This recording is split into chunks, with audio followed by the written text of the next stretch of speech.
My parents forged medical records to force me into surrogacy for my sister.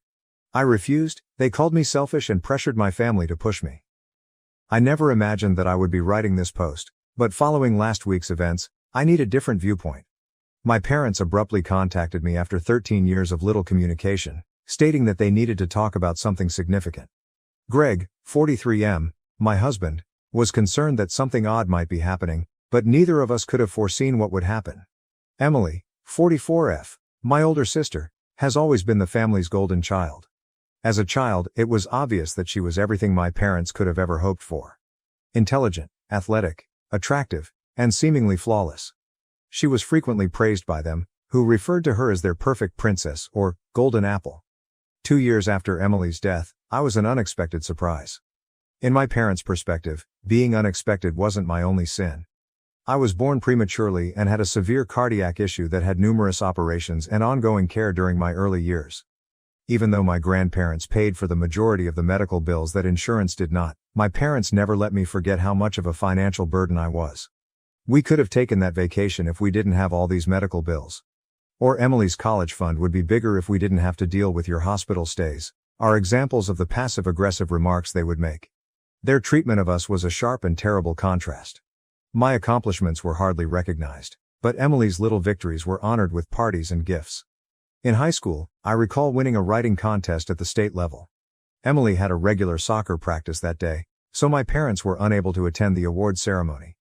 The everyday small things that truly brought home to them how different we were from them weren't simply the significant events either. Emily was well aware of her status as a golden kid and made the most of it. Knowing that our parents would never support me, she would frequently bully me. When I was 12, I was shoved down the stairs by her after I unintentionally touched her science project. For weeks I had a huge bruise on my back. My mother's reaction? You should be more careful around Emily's things. That was it, just another reminder that I was less valuable than her possessions, with no care for my hurt or retribution for Emily. My only way out was to go to school, but even that was difficult. I struggled to stay up because I missed a lot of classes due to my health problems. While I was fighting to maintain mediocre grades in between medical stays, Emily was achieving straight A's and dominating in sports. The analogies persisted. Why aren't you more like Emily? Emily never struggles with her assignments. Emily doesn't cause us this much anxiety. I had figured out how to blend in as much as possible by the time I got to high school. That was simpler. Emily already had a ton of friends, was headed to a prominent institution, and was leading the ideal life my parents had always desired for their kids. In the meantime, all I was doing was surviving each day without feeling like a total failure. Going to college was the true turning point in my life.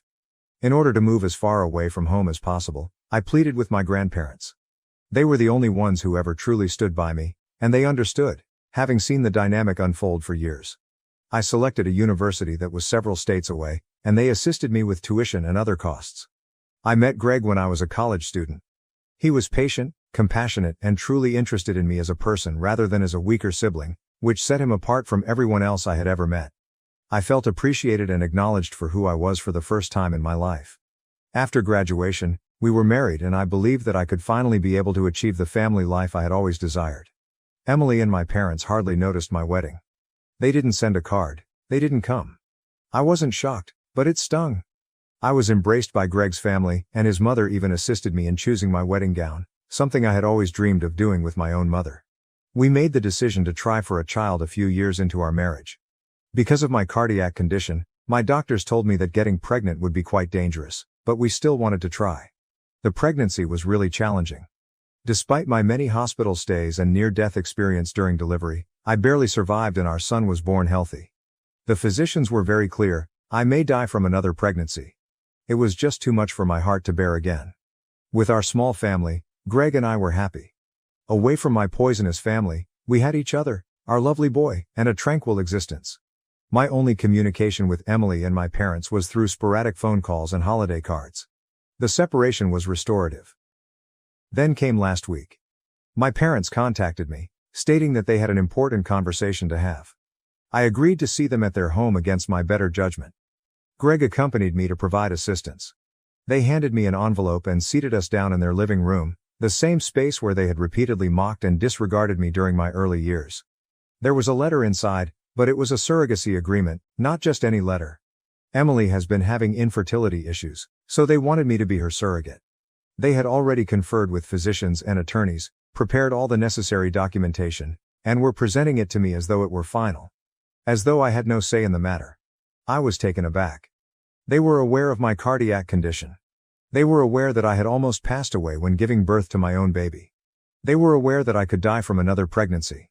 However, they didn't care about all of it, they just cared about providing Emily with what she desired. My mother started crying as I attempted to explain that I was physically unable of doing it and that physicians had specifically advised against getting pregnant again.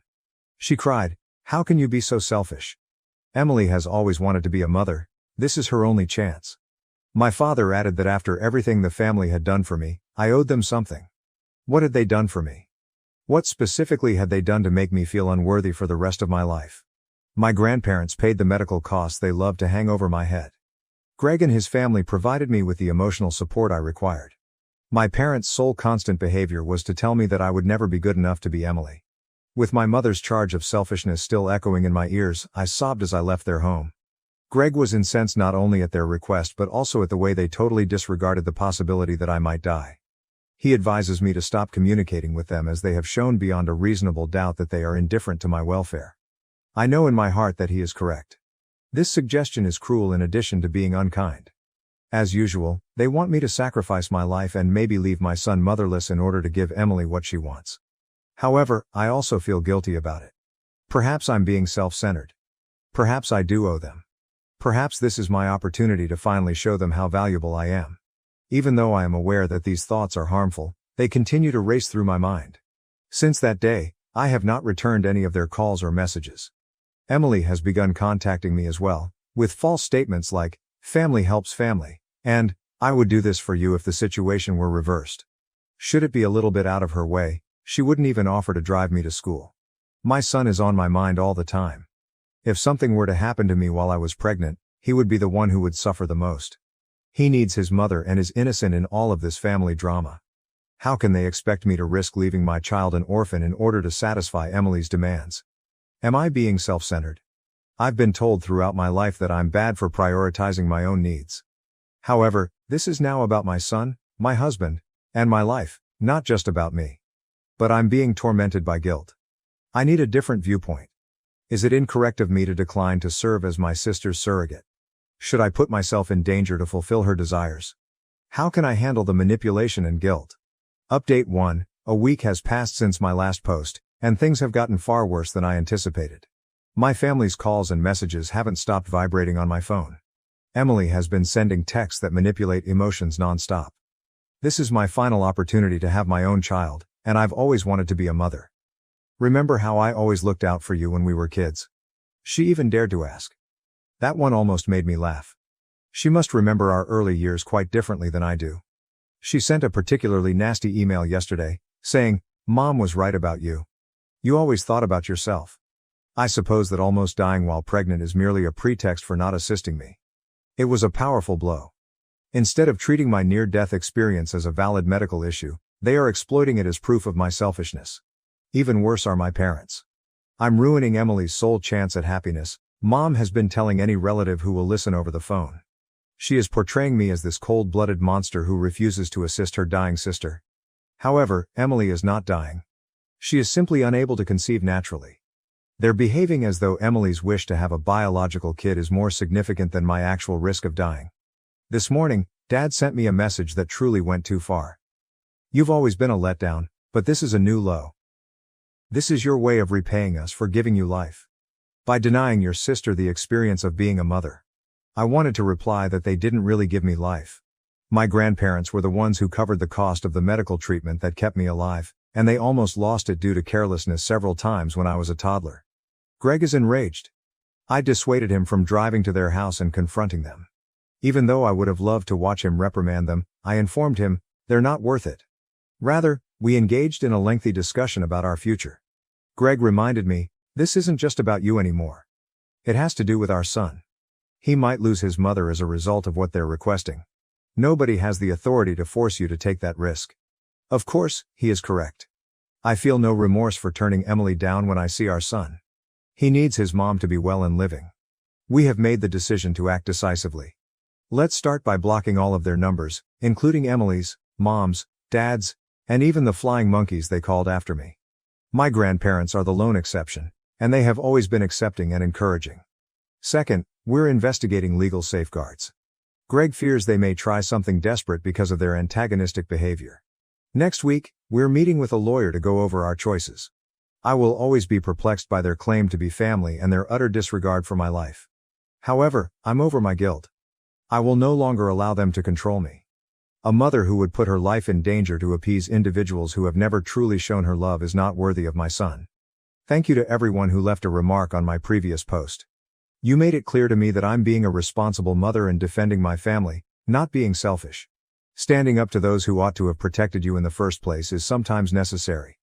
I'll provide another update if something noteworthy occurs, but hopefully this will be the last one. With my true family, my spouse and son, who genuinely appreciate my existence, I'm prepared to go on. Update 2. I've blocked everyone for 2 weeks now. I assumed that was the last of it, but my mother managed to get in touch with me using a temporary number. Just the two of us, not Greg, need to talk. I consented to meet at a nearby cafe even though every instinct told me not to attend.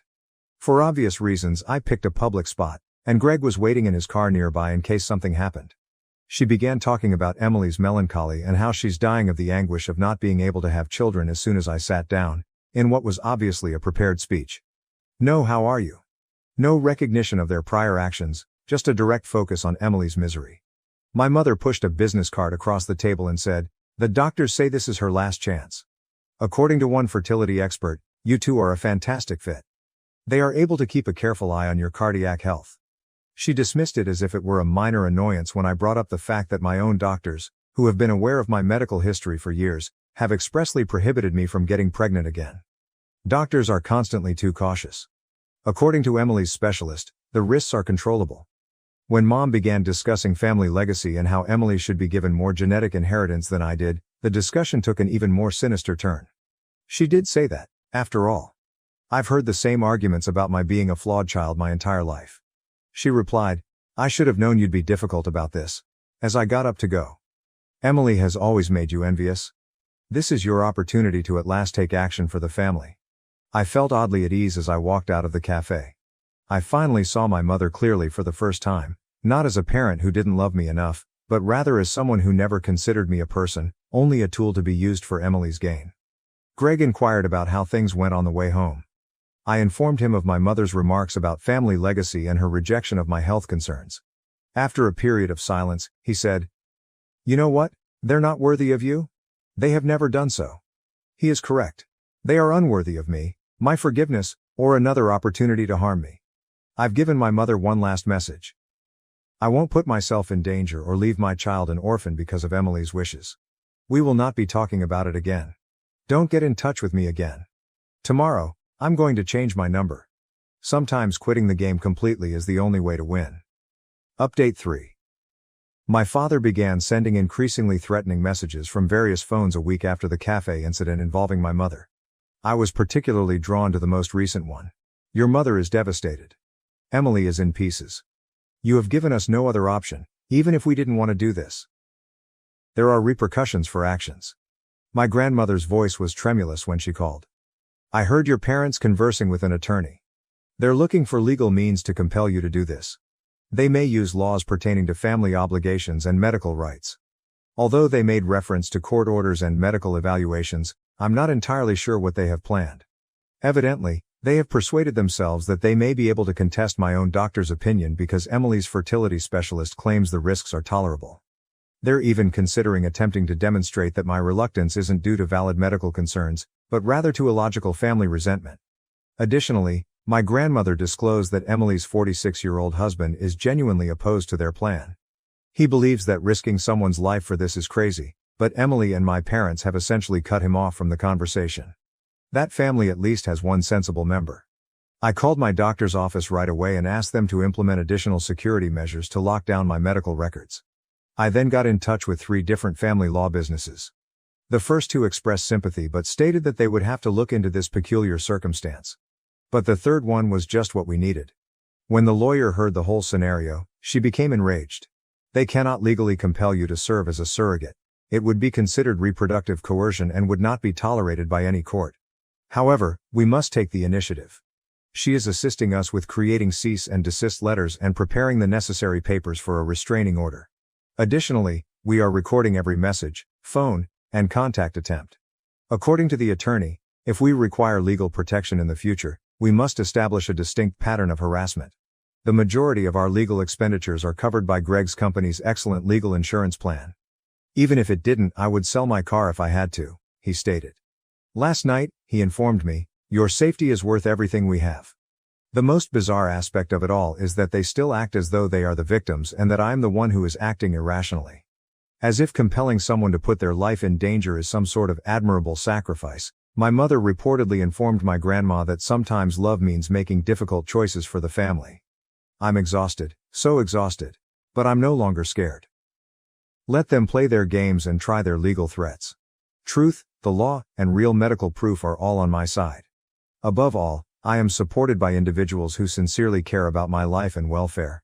Update 4. The legal threats began 2 weeks ago, and now my whole extended family is involved in this nightmare.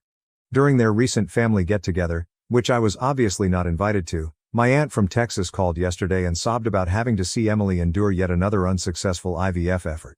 The most unsettling aspect. The story has been entirely altered by my parents.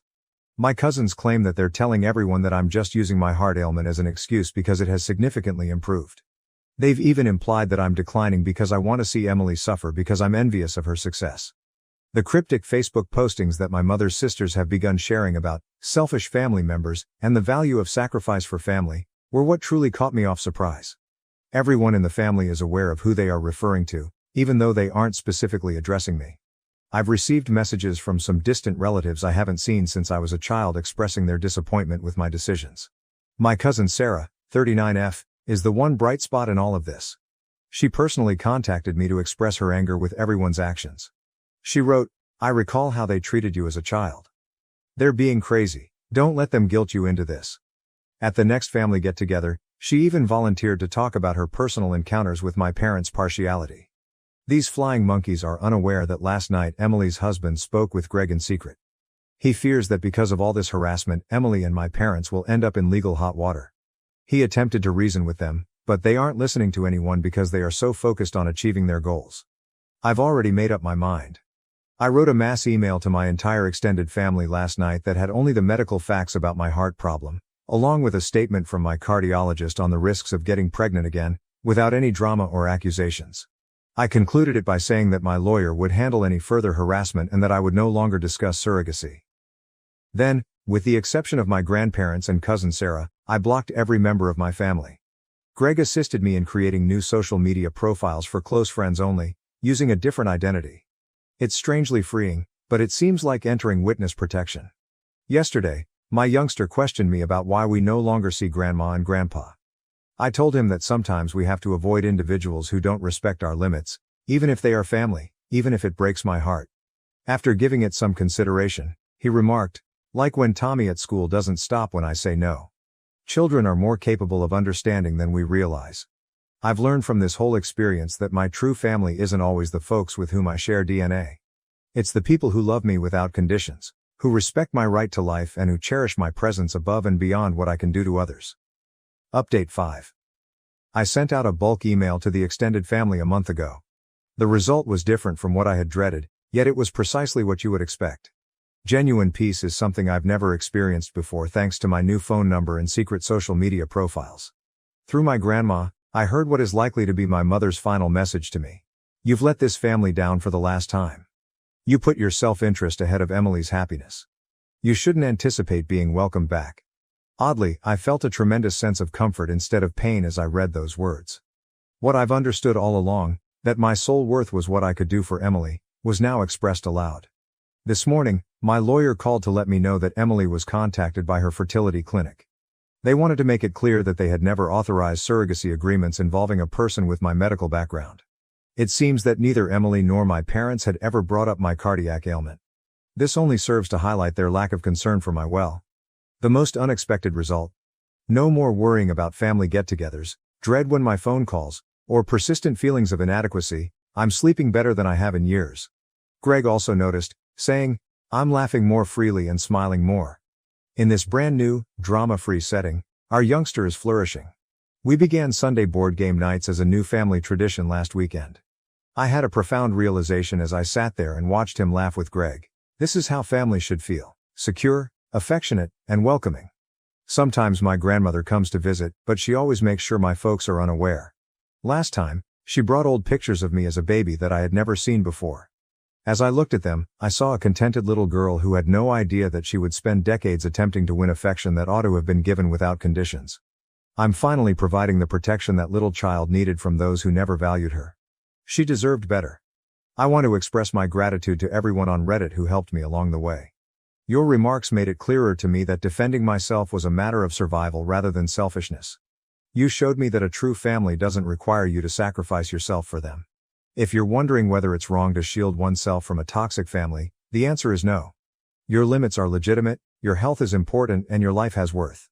Walking away from folks who don't love you enough can sometimes be the bravest thing you can do. Since there is really nothing else to say, I will no longer be updating the story. I've closed the chapter on my dysfunctional family. With the family I've chosen, the ones who genuinely want me to live to read them, it's time to concentrate on writing fresh, healthier chapters. But hold on, shortly after I posted this update, two surprising events occurred. First, my lawyer received a legal letter from Emily's fertility clinic. As it turns out, my parents tried to conceal my heart ailment by falsifying my medical records. A report regarding this unlawful effort at medical fraud is already being filed by the clinic. The second was that Emily's husband had had enough. In the family group chat, he revealed how my parents and Emily had conspired to conceal my illness from the doctors. He disclosed that Emily was aware of my near-death experience while I was pregnant, but she had purposefully kept it a secret from everyone. The response from the extended family was prompt. Suddenly, the aunts and cousins who had been disparaging me stopped talking. My Texas aunt apologized over the phone, claiming she was unaware of the effort at medical fraud. Since then, a number of family members have stopped communicating with my parents and Emily, describing their behavior as completely illegal. Last week, Emily's husband filed for divorce because he couldn't stand being married to someone who would commit fraud and endanger her sister's life.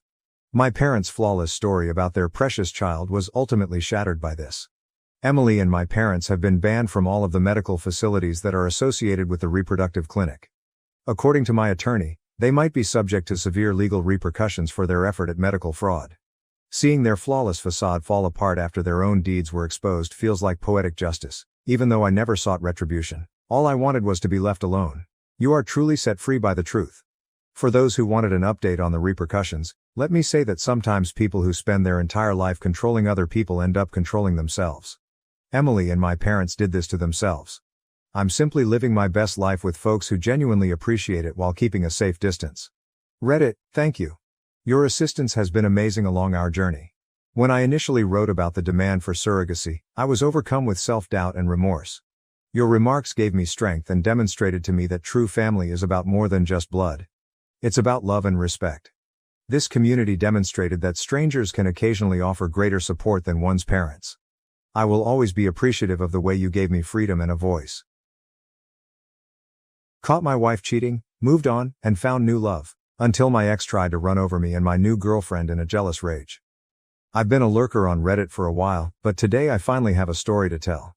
Since my life has been so chaotic, I haven't had time to write about it, let alone breathe, even though I've wanted to post this for months. I can now talk about what occurred to me now that everything has been resolved, and perhaps it will assist someone else avoid a similar circumstance. Allow me to introduce myself. I'm a 36-year-old man who married a 35-year-old woman named Carolyn for what I believe to be eternity. In the end, I will never be able to reclaim those 6 years of my life. At least I kept telling myself that our marriage wasn't awful. When we connected on Instagram, I truly believed I had struck gold. She seemed ideal, humorous, and beautiful. My early years were quite chaotic, so I was especially alert for warning signs. My dad was the victim of severe abuse from my mom, who would yell matches at 3 in the morning, throw plates all over the room, and basically take everything because he loved us and didn't want to leave. You can know that when I was dating Carolyn, I was constantly on guard. I spent 2 years scrutinizing every aspect of her life, including how she handled money, stress, and waiters, basically, everything you should look for before committing to someone. To be completely honest, she aced every test. She was compassionate, tolerant, and giving, qualities my mother lacked. I believed I had done my research, thoroughly examined her, and discovered a decent woman. I even recall telling my closest friend that I had finally ended my family's abusive cycle. I was mistaken about that one, man. But I'll talk about that later. We got married in a gorgeous ceremony, purchased a charming suburban home, and began what I hoped would be our happily ever after. I had no idea that I was about to enter a nightmare, albeit a distinct one from the one I had known growing up. About 2 years in, everything started to go south. I mean extremely south. Every month, like clockwork, we had huge blowout fights instead of being the couple everyone envied. It was also constantly over the most ridiculous stuff, like the dishes in the sink, my late work, her hanging out with her friends, or even the TV shows we watched. I really thought we could work things out, so I was working so hard to keep our marriage intact. This was the woman who would surprise me with weekend excursions and leave small messages in my lunchbox. How we had gone from that to her yelling at me because I had purchased the incorrect brand of coffee was beyond me. I recommended couples therapy because I'm the kind of man who thinks things should be fixed rather than thrown away. In fact, I pleaded for it. We attended exactly one session, and holy hell, what a fiasco that proved to be. Carolyn replied, "It's your idea, so it's your expense." So I selected a really competent therapist who specialized in married couples, scheduled all the meetings, and even paid for it out of my own pocket. The therapist began highlighting some communication problems and raising the possibility that Carolyn wasn't managing conflict in a healthy way. She cried uncontrollably, said the therapist was assaulting her, and vowed never to return. I was attempting to make her look crazy, she continued, calling the therapist a quack. I later learned that her father had passed away just before our arguments became increasingly heated. Grief does strange things to people, so I tried to be understanding, but she refused to talk about it, refused to receive assistance, and continued to get angrier and more aloof. Her yelling battles could wake up the entire neighborhood, but she never got physical or broke anything. On one occasion, our neighbors believed someone was being murdered and phoned the police. Carolyn was shouting at me because I had neglected to get her dry cleaners. We eventually settled into this strange pattern in which we essentially just shared a room and occasionally had sex. We would get up, leave for work, return home, have dinner while watching television, and then retire to bed. Repeat after rinsing. We hardly spoke anymore, which is the only reason the fights decreased in frequency. But I was still foolishly in love with her. That's sad, isn't it? I kept reminiscing about our early years, telling myself that we could return there with enough effort. I firmly believed in the for better or worse part of our marriage vows. I suppose I overlooked the fact that those vows also included forsaking all others. I'll get to that part though. I was brought up to believe that marriage is holy, so perhaps I should have recognized the warning signs. You stick it out and work on it unless someone is being hit or cheated on. It turns out that I was unaware of one of those deal breakers that was about to happen. Allow me to explain how everything went wrong. I work at this dull corporate job, nothing special, just your average mid-level job, pushing papers and going to meetings all day. The kind where you're not important enough to fly first class, but you're important enough to travel. I had been dispatched to a business expo in a different state, where I was expected to spend 4 days networking with potential clients and acting as though I was interested in PowerPoint presentations. My life chose to take a huge turn for the worse at this point.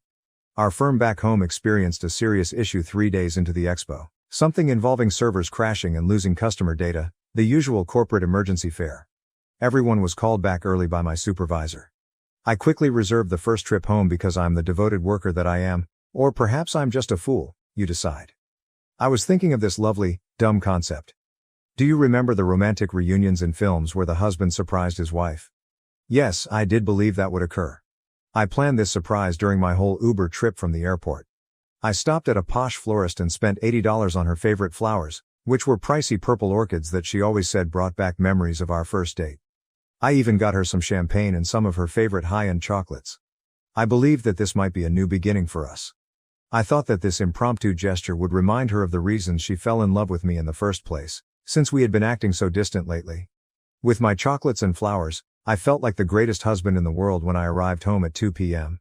Her car was in the driveway, which made sense because she worked from home on Thursdays, and the house appeared to be typical.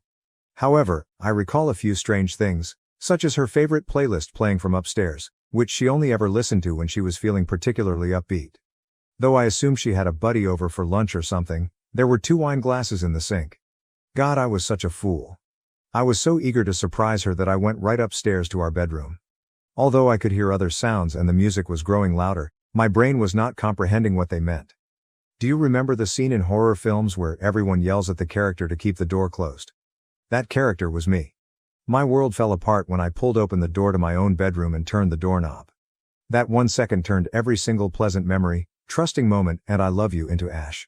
I will never be able to forget what I witnessed in that bedroom until the day I die.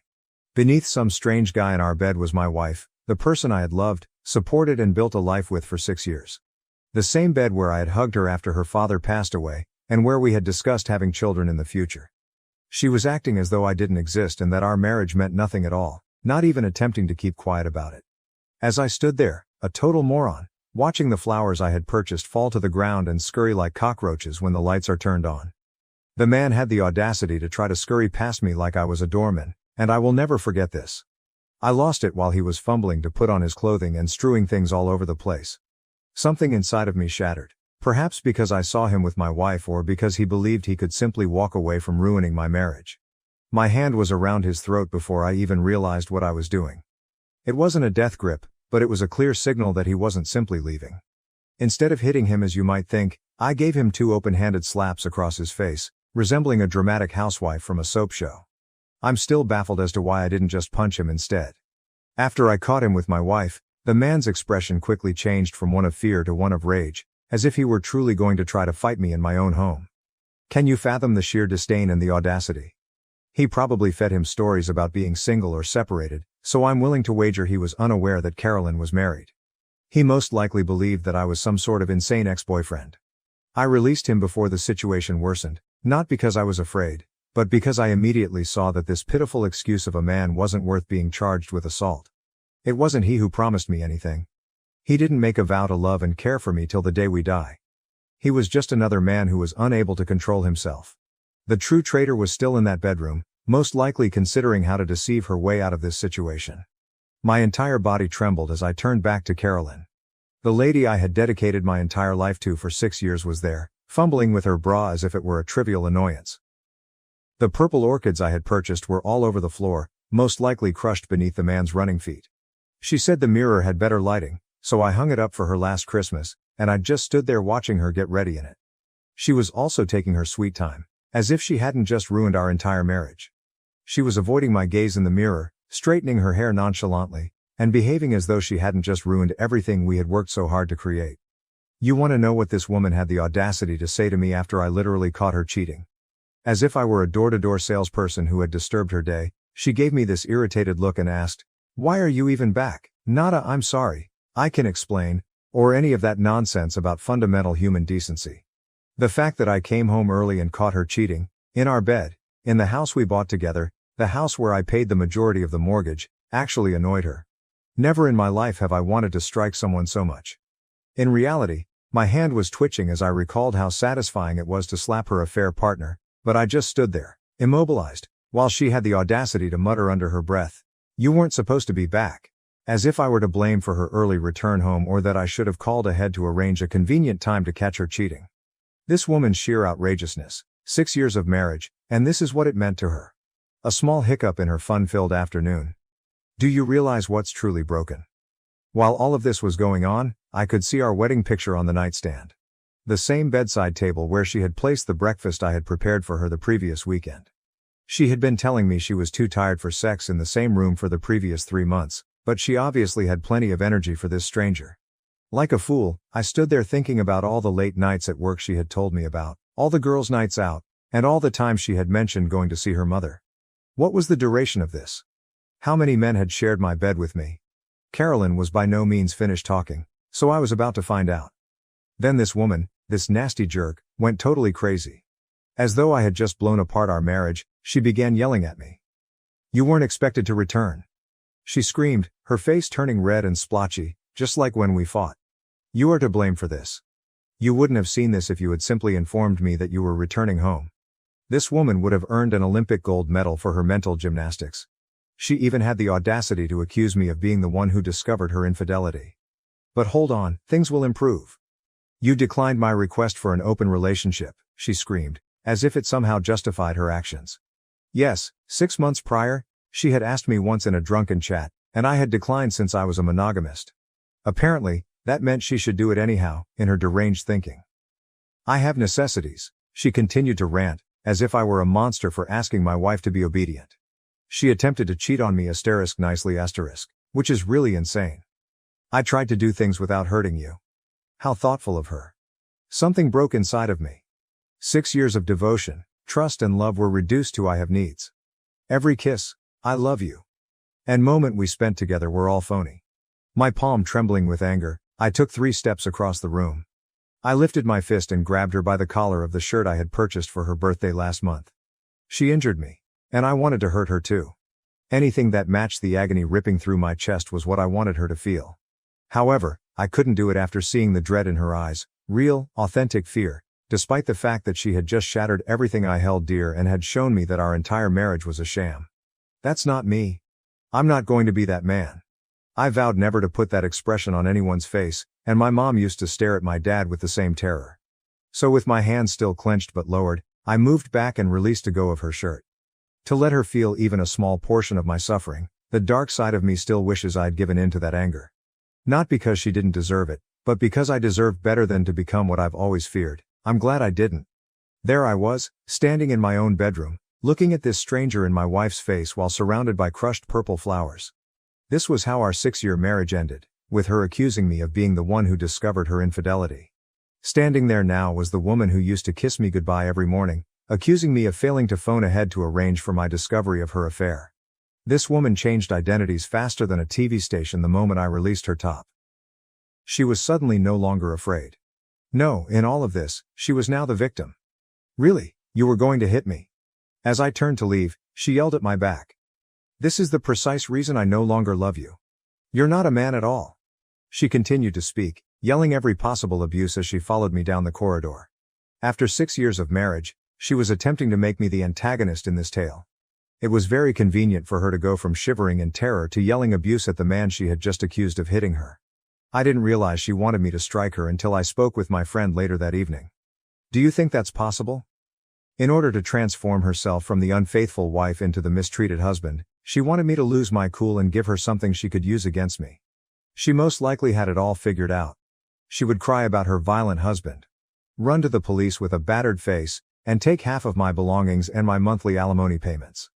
I was being lured into domestic violence by the same woman who used to bring me soup when I was ill. In a weird way, the manipulation was almost impressive. I needed to leave that house. It practically smelled of treachery throughout the entire area. In our bedroom, on our linens, and in the air, their colognes and fragrances were blended together. The aroma of another guy had contaminated the same bed where I had comforted her during panic attacks. I took my keys and money and went for a drive. I found myself at my friend Mark's house. I'm grateful for Mark. After glancing at my face, he pulled out the whiskey. Mark understood precisely what I was getting into because he had already been divorced. He said it like it was. I had to get a lawyer as soon as possible. Here's the worst part though. Carolyn was working part-time at a boutique, essentially pretending to have a profession, while I was earning 6 figures. That meant I might have to pay this dishonest woman alimony in my state. Every month the same lady who had just slept with another man might deplete my finances. That's the weird thing about the legal system, even if you are the one who is cheated on, you still have to pay for it. However, Mark, being the astute jerk that he is, pointed out that adultery might alter the alimony figures. Keep a record of everything, he advised. Every email, text message, and receipt. Anything that would show she was cheating on you. In this program, there is finally some good news. Perhaps I won't have to pay for her affair partner's dates after all. My mind was still racing. I had been a contented husband and father organizing a surprise for my wife just that morning. I was now sitting in my friend's living room, searching for divorce attorneys on Google while attempting to keep my stomach from turning up whenever I thought about what I had just entered. I had no intention of attempting to mend our relationship in any way. I could be foolish enough to purchase pricey flowers for a wife who cheats, but I'm not foolish enough to overlook it. My phone started exploding when I was sitting at Mark's apartment, trying to take it all in. Carolyn allegedly made the decision to try to tear me down via text messaging because she couldn't control me in person. And holy, the things this woman sent me are unbelievable. Just last week, this woman texted me "I love you," with adorable little heart emojis. She was now providing me in-depth analyses that contrasted her affair partner's manhood with mine. In fact, she took the effort to explicitly describe in writing how much more effective he was in bed than I was. How I could never please her the way he could. How she had spent years pretending to be with me. Like she was writing a Yelp review for a lousy restaurant. She gave me an entire stinking novel detailing all of my sexual shortcomings, along with performance assessments and size measurements. After I caught her cheating in our own bed, she even had the audacity to tell me that her boyfriend had ruined her for other men, as if I would want her back. The best thing though. She was furious that I had destroyed her good thing. Do you think that's possible? As if I should have given them solitude or something, she was upset with me for interfering with her affair. She accused me of being selfish since I had ruined her chance at true happiness by returning home early without telling her. This woman was performing mental acrobatics that would have pleased Olympic judges. I'm glad Mark was there because he told me right away to take screenshots of everything. He kept shouting, "Document, document, document." And he was absolutely correct. I saw those tiny message bubbles begin to go away, one by one, not even a minute after she had finished her big tirade about her fantastic affair partner and my alleged flaws. I suppose she finally understood that when your husband earns 3 times as much as you do and a divorce is imminent, it might not be the best idea to write down your admission of infidelity. She resorted to using the same old slurs after erasing all the proof of her affair. She called me all the names in the book, but she made sure to keep her afternoon actions out of the conversation. The speed at which she shifted from boasting about her affair to acting as though it never happened was actually rather astounding. It was like witnessing someone attempt to remove evidence from a murder scene as those texts vanished in real time. Unfortunately, she was unaware that I had screenshots of every single item. She may have erased the texts, but she was unable to erase the truth or the images of them that were now securely saved in the camera roll of my phone, ready to prove to a divorce judge why I shouldn't be required to pay this lady any alimony at all. That evening, Mark proved to be a wealth of information regarding divorce. He guided me through every step I needed to take, from gathering proof to protecting my financial accounts, in between shots of whiskey. That night, I hardly slept at all, just mentally reliving everything while I browsed through my phone's evaluations of divorce attorneys. The 2 weeks that followed were a haze of meetings with various lawyers. Some appeared to have barely passed the legal exam, while others sought retainers that were more expensive than my automobile. Finally, I came across Lucas, who didn't need me to sell a kidney to pay him and who seemed to genuinely care about my issue.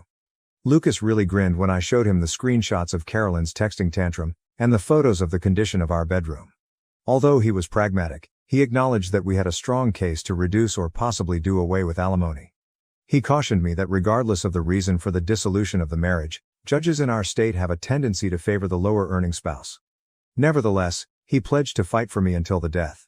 To be honest, the first positive development since this horror began was simply having someone knowledgeable and supportive in my corner. Serving Carolyn with divorce papers was the exciting part that followed. Are you curious about what this woman did?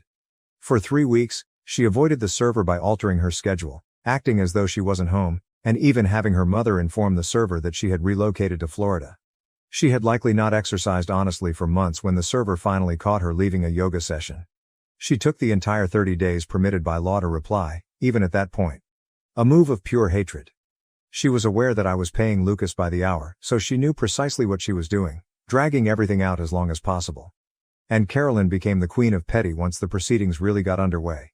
She claimed she couldn't locate bank statements that I knew she had, forgot to bring necessary paperwork to meetings, was late for every appointment and insisted on thorough inventory of every item in the house, down to the last spoon. These absurd settlement offers kept coming in from her lawyer. In addition to wanting my 401k in the house, she also wanted alimony. This woman, whom I found cheating on, asked for half of my retirement funds, which was really outrageous. The most annoying aspect? She was still seeing her affair partner, and we had been apart for months by this time. Yes, mutual friends told me about that. She is trying to make my life as unpleasant as possible while living her best life. She would abruptly alter her mind or make new demands whenever we were on the verge of reaching an agreement. She seemed to take sick joy in seeing me squander money on legal bills. I could almost hear her giggling all the way to her boyfriend's bedroom whenever Lucas had to answer one of her absurd proposals. I attempted to re-enter the dating scene while Carolyn was working tirelessly to prolong the divorce and deplete my finances. I went through a phase of hooking up with random women from dating apps, which isn't my proudest moment. Downloaded Bumble, Tinder and other apps. I tried to persuade myself that this was what it meant to move on by having a few one-night stands. However, each subsequent morning felt worse than the one before. Every pointless hookup served as a reminder to me of why I had declined Carolyn's proposal of an open relationship. That way of life simply wasn't for me. I've always been the kind of guy who wants to have a genuine connection, exchange inside jokes, and wake up next to the same person every morning. I felt empty inside from the whole casual sex situation, as if I were attempting to fill a hole with the wrong form. Other than job, divorce paperwork and failed hookups, I needed something to keep my mind busy. I used to read a lot, like stay up all night to complete a book, until Carolyn came along and life became hectic with 60-hour work weeks and monthly shouting bouts. I therefore chose to go to this small independent bookstore downtown one Saturday rather than browsing through dating apps or monitoring the emails of my lawyer. Cats napping in the windows, creaking wooden floorboards, and that wonderful old book smell, you know the kind. I felt totally disoriented as I stood in the sci-fi area because, obviously, the entire genre had changed while I was occupied with preserving my marriage. I'm referring to these big novels, series that were maybe 15 books long, and titles that I couldn't even pronounce. This woman next to me actually laughed. Not in a nasty way, just this gentle, delighted sound, which must have made me appear very pitiful, just staring at the shelves with this perplexed expression on my face. When I turned to face her, she simply smiled and asked if I needed assistance while holding this enormous book that might have been used as a weapon. I told her that I didn't know where to begin, but I was searching for some decent science fiction. The next thing I knew, she was teaching me the basics of contemporary science fiction while we sat in these comfortable seats in the corner. She was also quite enthusiastic about it. When she talked about her favorite novels, her eyes glowed, and she had the cute habit of tucking her hair behind her ear when she was thrilled about a series. A brief book recommendation evolved into a 2-hour discussion covering everything from contemporary space operas to classic Asimov. I told her about my old college faves, and she told me about a parallel universe series she enjoyed. For the first time in months, I had a meaningful conversation free of attorneys, divorce documents, and awkward Tinder pickup lines. I forgot all about Carolyn and the turmoil for those 2 hours. I was just a man discussing books with a stunning woman who genuinely seemed to be listening. I eventually plucked up the confidence to ask for her number after our spontaneous book club meeting. Something about her made me feel like a youngster again. Even though my hands were shaking as I put it in my phone. Pretty pitiful for a 36-year-old man. With her number, her recommendation for the 3 body problem and the first sincere smile I'd felt in months, I left that bookstore. It struck me how different our text exchange that evening seemed from all those pointless Tinder texts as I continued reading it again. Something genuine was there. I knew I had to disclose my ongoing divorce to her on our first actual date. I had mentally practiced this exchange a dozen times, anticipating her to flee when I brought up my insane soon-to-be ex-wife. However, Emma, yes, that is her name, simply took a drink of her wine and replied, "Thank you for being honest. At least you are addressing your baggage, which we all have." As simple as that. No criticism, strange glances, or awkward attempts to divert the conversation. She also made the joke that she wouldn't have to question whether a man she was dating was secretly married if he was going through a divorce. Emma was just the opposite of Carolyn. Emma would explain things gently during conflicts, while Carolyn would yell. Emma freely gave Carolyn the attention she demanded. She showed genuine interest in my work, recalled little details about topics I had brought up weeks prior, and never once made me feel guilty about going through a divorce. I felt heard and seen for the first time in years. The finest aspect. When we first met, I wasn't even trying to find her. In a bookstore, 2 people connected over science fiction without the use of dating apps or friend hookups. This stuff cannot be made up. After 5 months of dating Emma, I was completely smitten. She made me feel comfortable in every way, including sending me book recommendations while I was at work, leaving little notes in the books she lent me, and paying attention when I shared my day. However, Carolyn continued to put up obstacle after obstacle in the divorce process. She would always come up with a new way to drag things out whenever I thought we were almost done. Missing signatures, contested assets, suddenly remembered joint accounts. You name it, she tried everything. Emma was quite patient during this entire ordeal. She never complained about being with a technically married man or put pressure on me regarding the divorce. She would simply support me during the annoying phone conversations with Lucas and reassure me that this would also pass. I was at last beginning to feel content once more, not content to merely act that way. Naturally, everything went totally haywire at that same moment. I had just spent a wonderful Saturday with Emma. After shopping and eating lunch at this adorable tiny cafe, we were returning to her car in the mall parking lot. We were discussing what movie to watch that evening as the sun was going down. I'm listening to her giggle about something one moment and then everything in my life erupts into pandemonium. This engine screamed like if someone had stepped on the throttle pedal and I heard it before I saw it. As I turned to face the sound, I saw that this car was speeding directly at us, primarily toward Emma. I grabbed her arm out of pure impulse to pull her away, but I wasn't quick enough. Her leg was clipped by the automobile, and I watched in horror as it simply broke. I will never be able to forget the sound of her bone cracking and her scream. I tried to protect her body with mine as I slid down with her when she fell onto the pavement. I was about to dial 911 when I heard the tires squealing once more. The car's engine was still roaring as it backed up after colliding with another car. It dawned on me then that this was no accident. This driver was attempting to strike us once more. Emma's leg was bent at this terrible angle and she was crying in agony. I knew that if I didn't move her, we would both die. With my pulse racing so fiercely I felt it could burst, I grabbed her by the arms and pulled her between two parked cars. Every time she moved, she cried out in agony, but I had to continue. The car slammed into the cars we were hiding between as it charged forward once more.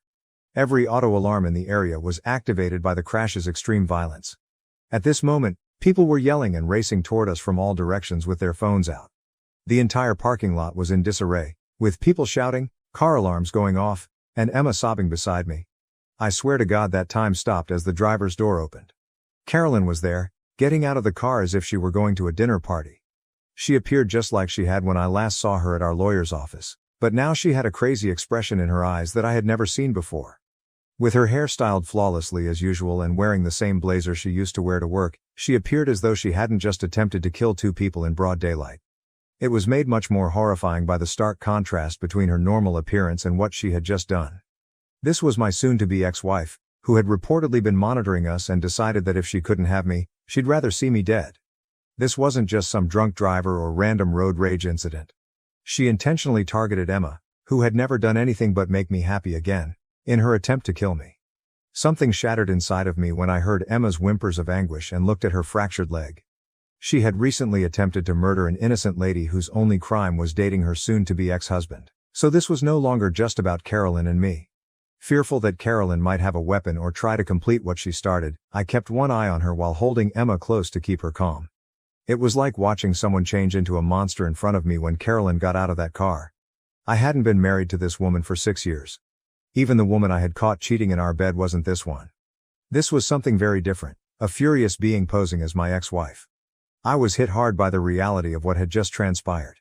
In fact, Carolyn had made a deliberate, planned attempt to kill us, not in a moment of rage. She must have followed us, waited for the perfect opportunity, and then made a conscious attempt to run us down in the middle of the day. I honestly believed she was going to try to complete what the car hadn't been able to achieve when she began to approach us, her heels clicking on the pavement like some kind of twisted countdown. Except for her eyes, which were blazing with a fierce hatred I had never witnessed, not even during our most heated arguments, her face was utterly blank. Thankfully, she was seized by a man who looked like a linebacker before she could get to us. Like some furious animal straining against a leash, she continued to try to push forward even after that. While I was attempting to calm Emma and examine her wounds, I couldn't take my eyes off Carolyn. This lady had slept next to me for 6 years, sat across from me at innumerable dinners, and discussed starting a family with me. Now she was here, having just attempted to kill my girlfriend and me in a mall parking lot. My head was spinning from the difference between those two versions of her. When someone you once loved enough to marry tries to kill you, how do you handle it? An ambulance arrived after the police, who were siren blaring. Emma was in excruciating pain as they loaded her into it, but she made an effort to grin at me to reassure me that she was all right. While the officers were handcuffing her, Carolyn lost all mental faculties. "It's only been a year, and you're already walking around with that asterisk, she screamed at the top of her lungs. Everyone around us recoiled at the sheer vitriol in her voice. In front of dozens of witnesses, she had just tried murder, and in her deranged mind, she somehow was the victim. That's when I realized how completely insane it all was. I genuinely walked in on this woman cheating on me in our bed with a male stranger. She was the one who violated our marriage vows, accused me of being the one who caught her, and, out of spite, prolonged our divorce. She is currently being detained for attempted murder while yelling about betrayal. Olympic-level mental gymnastics were displayed. She was acting as though I was the terrible guy for moving on after she ruined our marriage by infidelity. I felt as though I was in a distorted parallel universe as I stood there in that crowded parking lot, witnessing my ex-wife being crammed into the back of a police car while still yelling profanities and having my girlfriend's blood on my hands from where I attempted to assist her. My wife, who used to make me breakfast on Sundays and send me adorable texts while I was at work, recently attempted to kill 2 people in cold blood. What's the most absurd aspect? She really seemed to think she had a right to do it, as though I was the bad guy in this tale because I caught her cheating. I kept expecting Emma to tell me it was over every time I went to see her in the hospital. Who could blame her after all? His insane soon-to-be ex-wife wants to use her as a hood ornament 5 months after they started dating. Most individuals don't sign up for that kind of baggage. Because she had the misfortune of dating me, she had to endure months of physical treatment and had her leg in this enormous cast. When I informed her who the driver was, I was unable to look her in the eye. Instead, I just gazed at the hospital floor, waiting for the inevitable, "I can't do this anymore" reaction. "Well, at least we know she'll have plenty of time to work on her road rage in prison," Emma replied, just reaching for my hand. In fact, she joked about it. This woman was attempting to comfort me while she lay in a hospital bed with pins in her leg due to my ex-wife's attempted murder. She gave me a weird look when I asked her if she was certain she wanted to stay with me after everything. "Do you really believe that I will allow her to win? I'm going to walk again absolutely fine, and she's going to prison. I think I'm going to win this one." The office of the district attorney was obsessed with this case. It turns out that the entire event was captured in stunning high definition by many security cameras. The video was terrifying. Carolyn's automobile was the first to circle the parking lot, resembling a shark searching for food. She then parked and watched us for a bit. This, according to the DA, was important because it demonstrated premeditation. She didn't simply chance to see us and lose it. Instead, she tracked us, waited for the right opportunity, and made a conscious attempt to kill Emma. Before she shot it directly at us, they had video of her passing by our area at least 3 times. The security footage resembled a scene from a horror film. You could see how she waited until we were in the ideal position and then simply floored it as soon as she saw us. The first blow that shattered Emma's leg, Carolyn backing up for another attempt, and me pulling Emma between the cars were all captured on camera. According to the DA, it was one of the most obvious attempted murder cases she had ever seen. There is no place for justifications of heat of passion or transitory insanity. This was a cold-blooded, well-planned attempted murder that was captured on many cameras from various perspectives. The most bizarre aspect? Before attempting to kill us, she can be seen on the video inspecting her makeup in the rear-view mirror. She is not trying to commit double homicide. Rather, she is merely adjusting her lipstick as if she were going to a business meeting. This, according to the prosecutor, was another nail in her coffin because it demonstrated that she was fully conscious of and in charge of her actions. She wasn't a woman who lost her temper out of jealousy. Rather, she meticulously prepared to kill her ex-husband's new lover and meticulously applied cosmetics for her subsequent mugshot. Because, evidently, plotting to kill your ex's new girlfriend is more important than dividing up the china collection, the entire divorce process was put on hold. For months, I alternated between the courthouse, the hospital where Emma was recovering, and my job. Initially, my supervisor was kind, but I could tell his patience was running thin after I had to leave work for legal reasons 10 times. My ex-wife couldn't tolerate the fact that I moved on after she cheated, so I was living in the courthouse, burning through PTO like crazy, and spending hours with prosecutors. The trial itself was akin to witnessing a master lesson in the art of incarceration. Prosecutors have an ever-increasing mound of evidence. First, there were the security cameras, which showed Carolyn attempting to assassinate Emma from 6 distinct perspectives. The parade of witnesses followed, and it appeared like everyone in the parking lot had stayed to testify. This wasn't an accident, according to the stories of the soccer mom who witnessed the entire incident while carrying groceries, the teenager who captured it all on his phone, and the retired police officer who seized Carolyn before she could complete her task. This was an open-air murder attempt. Even though Emma's leg was still in a cast, she looked amazing on the stand. Without crying, she recounted her experience of seeing the automobile approaching, the agony of her leg breaking, and the fear of knowing Carolyn was returning for another attempt. I also had to testify, telling the jury about the threatening texts, the divorce drama, and how I discovered Carolyn cheating. Carolyn sat there the entire time, wiping tissues at her eyes and attempting to look regretful.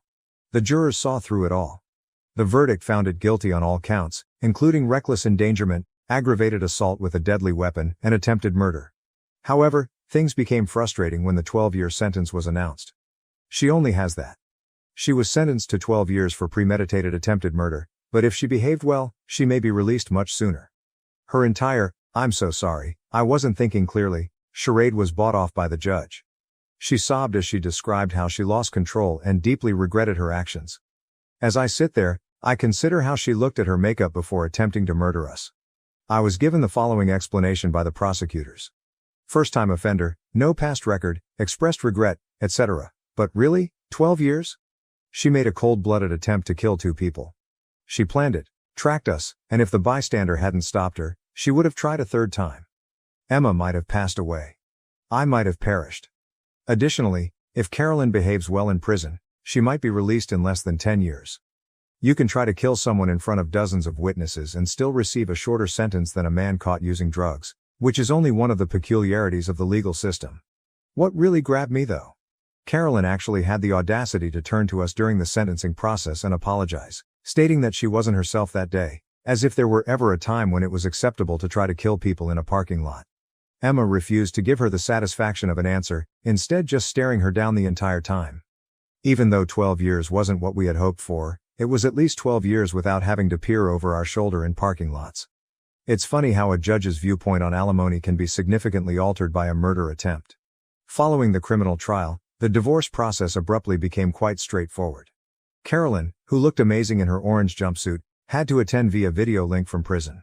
The judge quickly put an end to her lawyer's attempt to fight for part of my assets.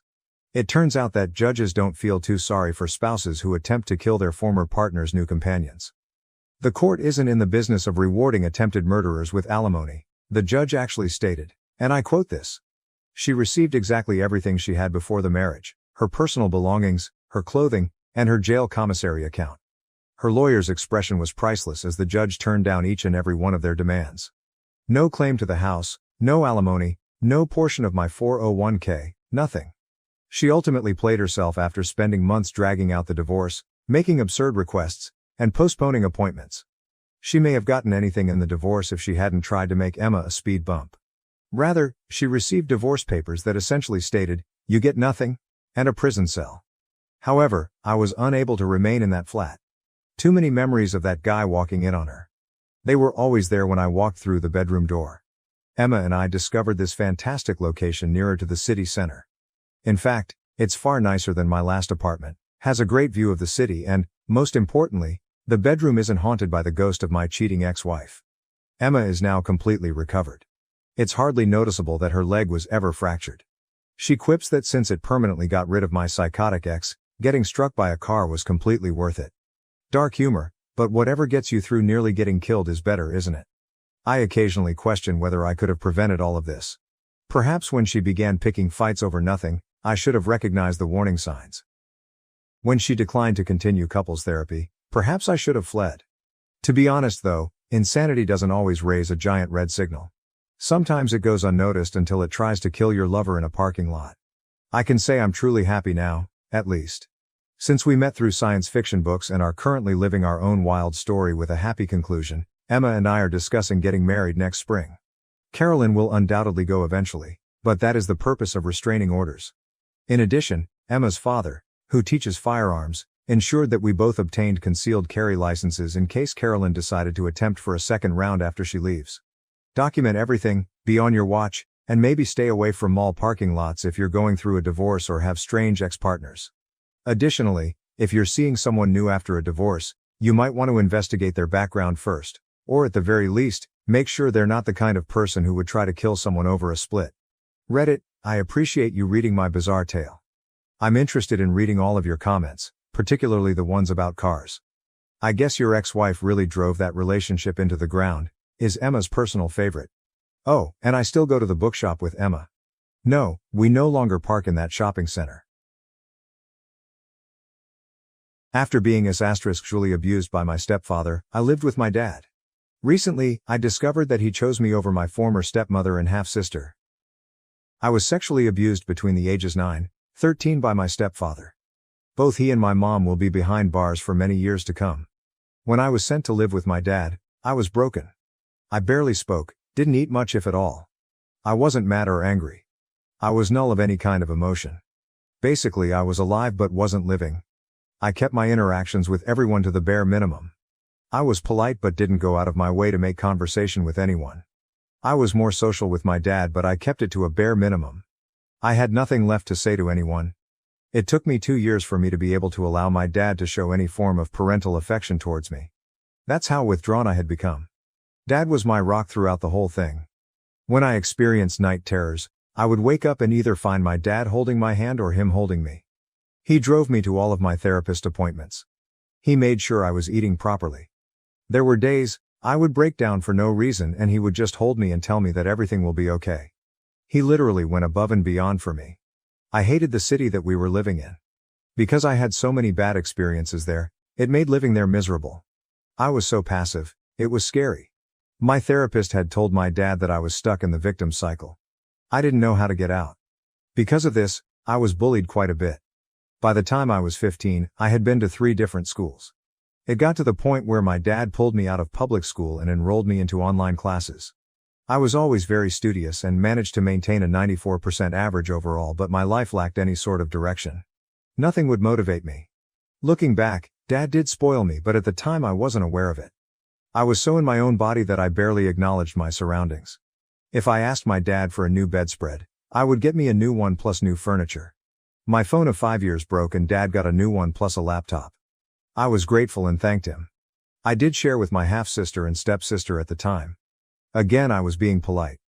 I didn't have any form of relationship with my former stepmother, stepsister, or half-sister. I barely knew what it was like being a son at the time, let alone being a brother. By the time I was 16, Dad had approached me and told me that he and he are moving out. I didn't question it. He had asked me to pack my things and we moved into a rental. I didn't think it was any of my business, so I didn't press the issue. A year later, Dad had divorced my stepmother. One of Dad's business acquaintances offered him a partnership in Boston and he took it. We moved and I felt I was ready to start my senior year of high school in a public school. That year was probably the best year of my life. I was coming out of my shell. There was no fear of being judged or being the odd man out. It was as if I was like everyone else. I felt normal. I became more social, made a lot of friends, got into sports, clubs, and went out more. Us moving probably saved my life. Because we had moved 9 hours away from my half-sister, she would only come visit us on long weekends, a month during summer break. There was always a form of tension between my dad and half-sister. You could just sense it. It got to the point where as she got older, she stopped coming entirely. Me and Dad have always been close. When I had graduated from high school and gave my valedictorian speech, I could see my dad crying in the crowd. I lived with my dad while I attended college. I still do for the time being. Ever since I was a child, I always wanted to be a doctor. Well, I just finished my first year of medical school. Honestly, I feel like a normal young adult in society. I have a job, friends, a boyfriend whom I've been with for 4 years. I'm thriving in all aspects of my life. Recently, I got a FB message from my half-sister. She was apologizing a lot, and I had no clue what she was talking about. Turns out, the reason why Dad and I moved out from my stepmother's home was because my half-sister told my stepmother that I was watching her change. Yes, she told her mom that I was watching her change. At the time, I was traumatized of sex. Heck, I was terrified of any form of intimacy. The kid was envious of what Dad was doing for me. She was so envious that she tried to move me out. Well, I guess her mom and my dad got into a big fight, and I'm only going to assume that she did not want me in the house. Because we moved out. I think it's safe to assume my dad didn't believe it. How can someone be so cruel? What did I ever do to her? Those were the questions that were racing through my head. I didn't even respond. More importantly, Dad never let this get back to me. Chances are if I had heard about this when I was 16, that would have been the final nail in the coffin. It also explains the tension between my dad and half-sister. This is a lot to take in, and I have a newfound respect and love for my dad. He gave up this marriage for me so I could live a normal life. Dad is away on a business trip and won't be back for a few more days. I'm missing him a lot lately. Should I bring it up to him when he returns? Also, would it be fair for me to just cut my half-sister out of my life entirely? At the same time, it's sad that their relationship is almost non-existent and I almost want to help. TL.er. Dad chose me over my stepmother and half-sister after my half-sister told a very dangerous lie that could have potentially ruined my life. Dad kept it from me for 6 years. Should I bring up with him? Edit. I wasn't expecting such a huge response. I just wanted to say thank you for all the feedback. It will take some time, but I will read all of them or as much as I can.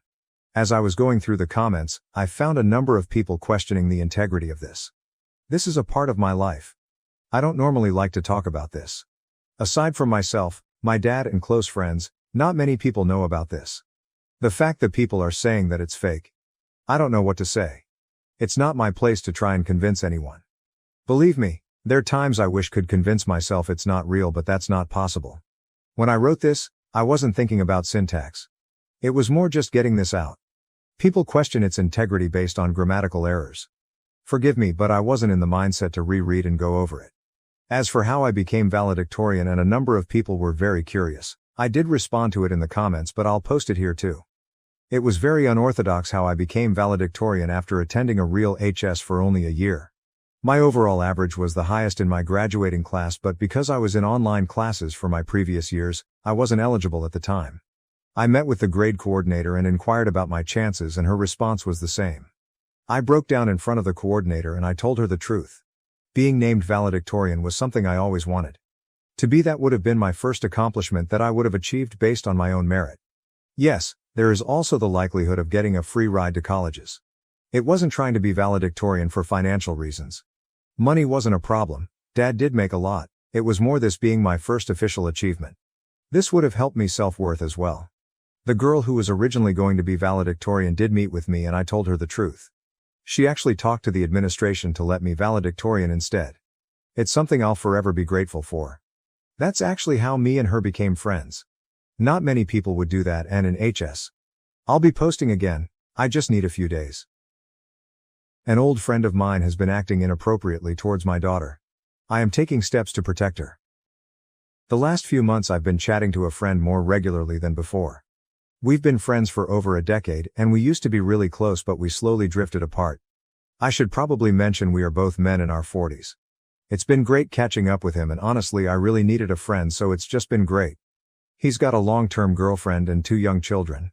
A couple of months ago we visited his house for the first time. He recently moved and we weren't speaking much before that, just an occasional comment on Facebook. And me, my 14-year-old son and 20-year-old daughter spent a few hours honestly just chatting about nothing, but in a good way. You know. While we were there I noticed that he kept looking at my daughter out of the corner of his eye. I never really caught him fully looking, so I thought nothing of it, especially as he has known my kids for over a decade. I didn't mention it to my daughter as I didn't want to make her feel uncomfortable if it was nothing. A couple of months went past and we visited them again. He kept talking to my daughter and not really to me, which is fine, but it just seemed odd when my daughter has really bad anxiety, and she can't really hold a conversation, and she makes it clear when she's uncomfortable talking. He just seemed to keep looking at her and talking. Even if he was talking to me, he would just look at her. The final straw was last week. We visited them and we've been having a heat wave, so we were all dressed in as minimal as possible. My daughter in a thin pair of skirts and a t-shirt, my son in a pair of athletic shorts and a gym top, and me in a polo shirt and white chino shorts. Nothing unusual, just basic summer wear. When we were in conversation he would look at my daughter. When anyone told a joke he would smirk a little or give a small laugh depending, but if my daughter told something mildly funny he would really laugh to the point that even she would look awkward. He kept dropping out of conversation and just staring at her. I think she noticed it as well because she started to lean back in her chair to try to cover herself. Even though she was fine. She looked uncomfortable. Then when the sun set she put on a thick jacket and zipped it up. I don't know if he's just trying to be friendly and he doesn't know how to act, or if he's only inviting us round to stare at her, and if so then I don't know what to do. Yes, she's 20 but she's still my little girl and this man watched her grow up. It just seems strange. I don't know if I should say something or just don't go around there again. Either way, I think it's the end of the friendship, which is a shame, but oh well. Update. Edits at the end of post update from my last post. I spoke to my daughter about the whole thing and wanted to know what she thought about it all because I didn't want to say anything if she didn't think it was odd. She told me that after the first time we saw him again, a few months ago, he had appeared outside her work after she finished her shift and asked if she wanted a lift home instead of getting the bus. She said that since he was a good friend of mine she trusted him and got in his car. On the ride home he repeatedly touched her leg and started talking about how much she's changed since he saw her last, before we all met up, and how much of an adult she looks now. He told her she's growing into her body like a good girl. My daughter said that she would walk the rest of the way home because she didn't want to put him out too much, but he insisted on driving her all the way. She said she kept moving away from him but he was leaning to touch her knees. She said that at a red light not long before the house he gave her his mobile number and texted himself from her phone and told her to call him if she wanted a lift or anything else. Then when she got home she went to leave the car but he grabbed her arm and asked her where his hug and kiss goodbye was. Not a new thing, he gives us all a hug every time. And when she leaned in he held her tight and whispered that she should call him. In the last few months since then he has repeatedly been sending her explicit texts and images and waiting outside her work asking her if she would like a lift home, even though every time she said no. She said she didn't want to say anything because she didn't want to upset me as he was the only friend I had. I feel sick thinking about this. This is my daughter. She's 20 but she's still my little girl and I feel like I've put her in danger. I've messaged him asking him to stop contacting my family, and I've sent him the screenshots from her phone as reasons why, but he is messaging me asking me why when she is an adult, and the only sleazy thing he's done is cheat on his girlfriend, as my daughter never physically said the word stop, she just ignored him. I'm so angry at him and myself. Edit. I'd like to say thanks to everyone for the advice. Also, I've been getting a lot of mom comments, and although I appreciate the sentiment very much, I am her dad. Unfortunately, her mum passed away quite a few years ago, but I really appreciate that everyone thought I was her mum. It really is the biggest compliment to me. I must be doing something right. We went and spoke to our local police, and they couldn't really help us as she had willingly gotten into his car. They did say that as we have spoken to him already, they could keep a file open, and if it continues then they would be able to take action. Honestly, it seems that they don't really care about it at all, which is alarming and upsetting. We sent the screenshots and an explanation to his girlfriend, and we've had some missed calls from him, but that's not our problem. We've blocked him on everything and have completely removed him from every social media. My daughter has spoken to her work, and they have said that until she is able to find another job, they will ensure that at least one other member of staff will wait with her for the bus, and I will be meeting her at the first stop in our town to take her directly home on days I'm not working, and on days I am, then her grandparents will be picking her up. She is safe. I also had a lot of comments suggesting I get violent with this man. Although I do appreciate that a lot of people would be choosing the other route of resolving the problem face to face, I'm not like that. I'd like to be. I'd like to say that there's no problem I couldn't solve that way. But that's simply not me. It doesn't make me a bad dad either. I found another way to solve the problem and make sure my daughter is safe and comfortable. Thank you all for your help and advice. It's nice to find some support through the internet sometimes. Relevant comments. Commenter. It's not your fault, but you need to have a sit down and talk through the socialization for women to be nice and how to get past that mental block. This is something a lot of us go through, and it puts us in really awful situations. Help her understand that her safety is the most important thing. She doesn't have to be nice or put up with things like this. There's probably some very eloquent people who can speak to this topic on YouTube. It's not me, but I want to make sure she knows she doesn't have to take this shit for the rest of her life, even with the anxiety and desire not to rock any boats. OP. I've told her many times growing up that if she doesn't feel comfortable doing something, no matter what it is, then she needs to say that. It doesn't matter if it upsets someone or offends someone. All that matters is that she is safe and comfortable. I'm hoping that she will be like this from now on, and I just hope that she knows I'm here for her no matter what. Also, there's an update to the post. Thank you for your comment. Get her a weapon. We're in the UK, so she's legally not allowed any weapons, including pepper spray. The only thing she is allowed is an alarm, which she already had anyway. We are looking into some objects which can be carried around legally or discreetly. Currently we are looking into a keyring, which is like a long sharpened stick, though there's not many places willing to ship them to us. I'm so very sorry to hear what you have been through, and I wish you well throughout your life. Am I the asshole for torpedoing a dude's entire career because he was a bully at work? Original post.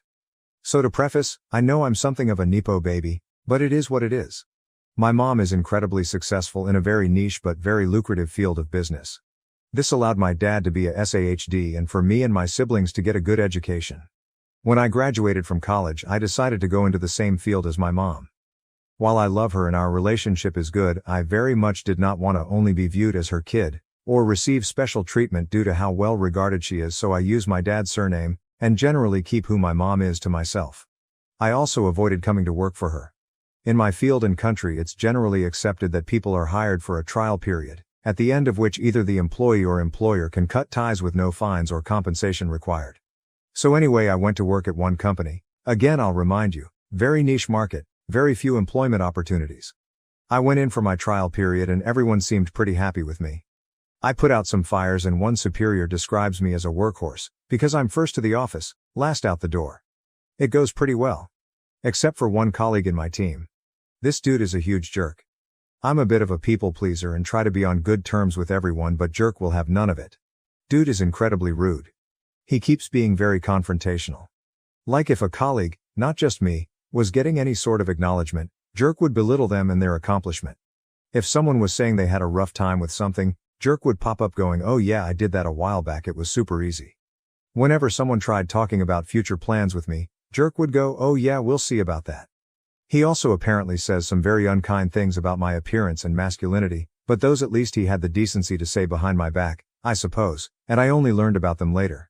Like dude was incredibly mean, for apparently no reason except trying to make himself look better by making everyone else look worse.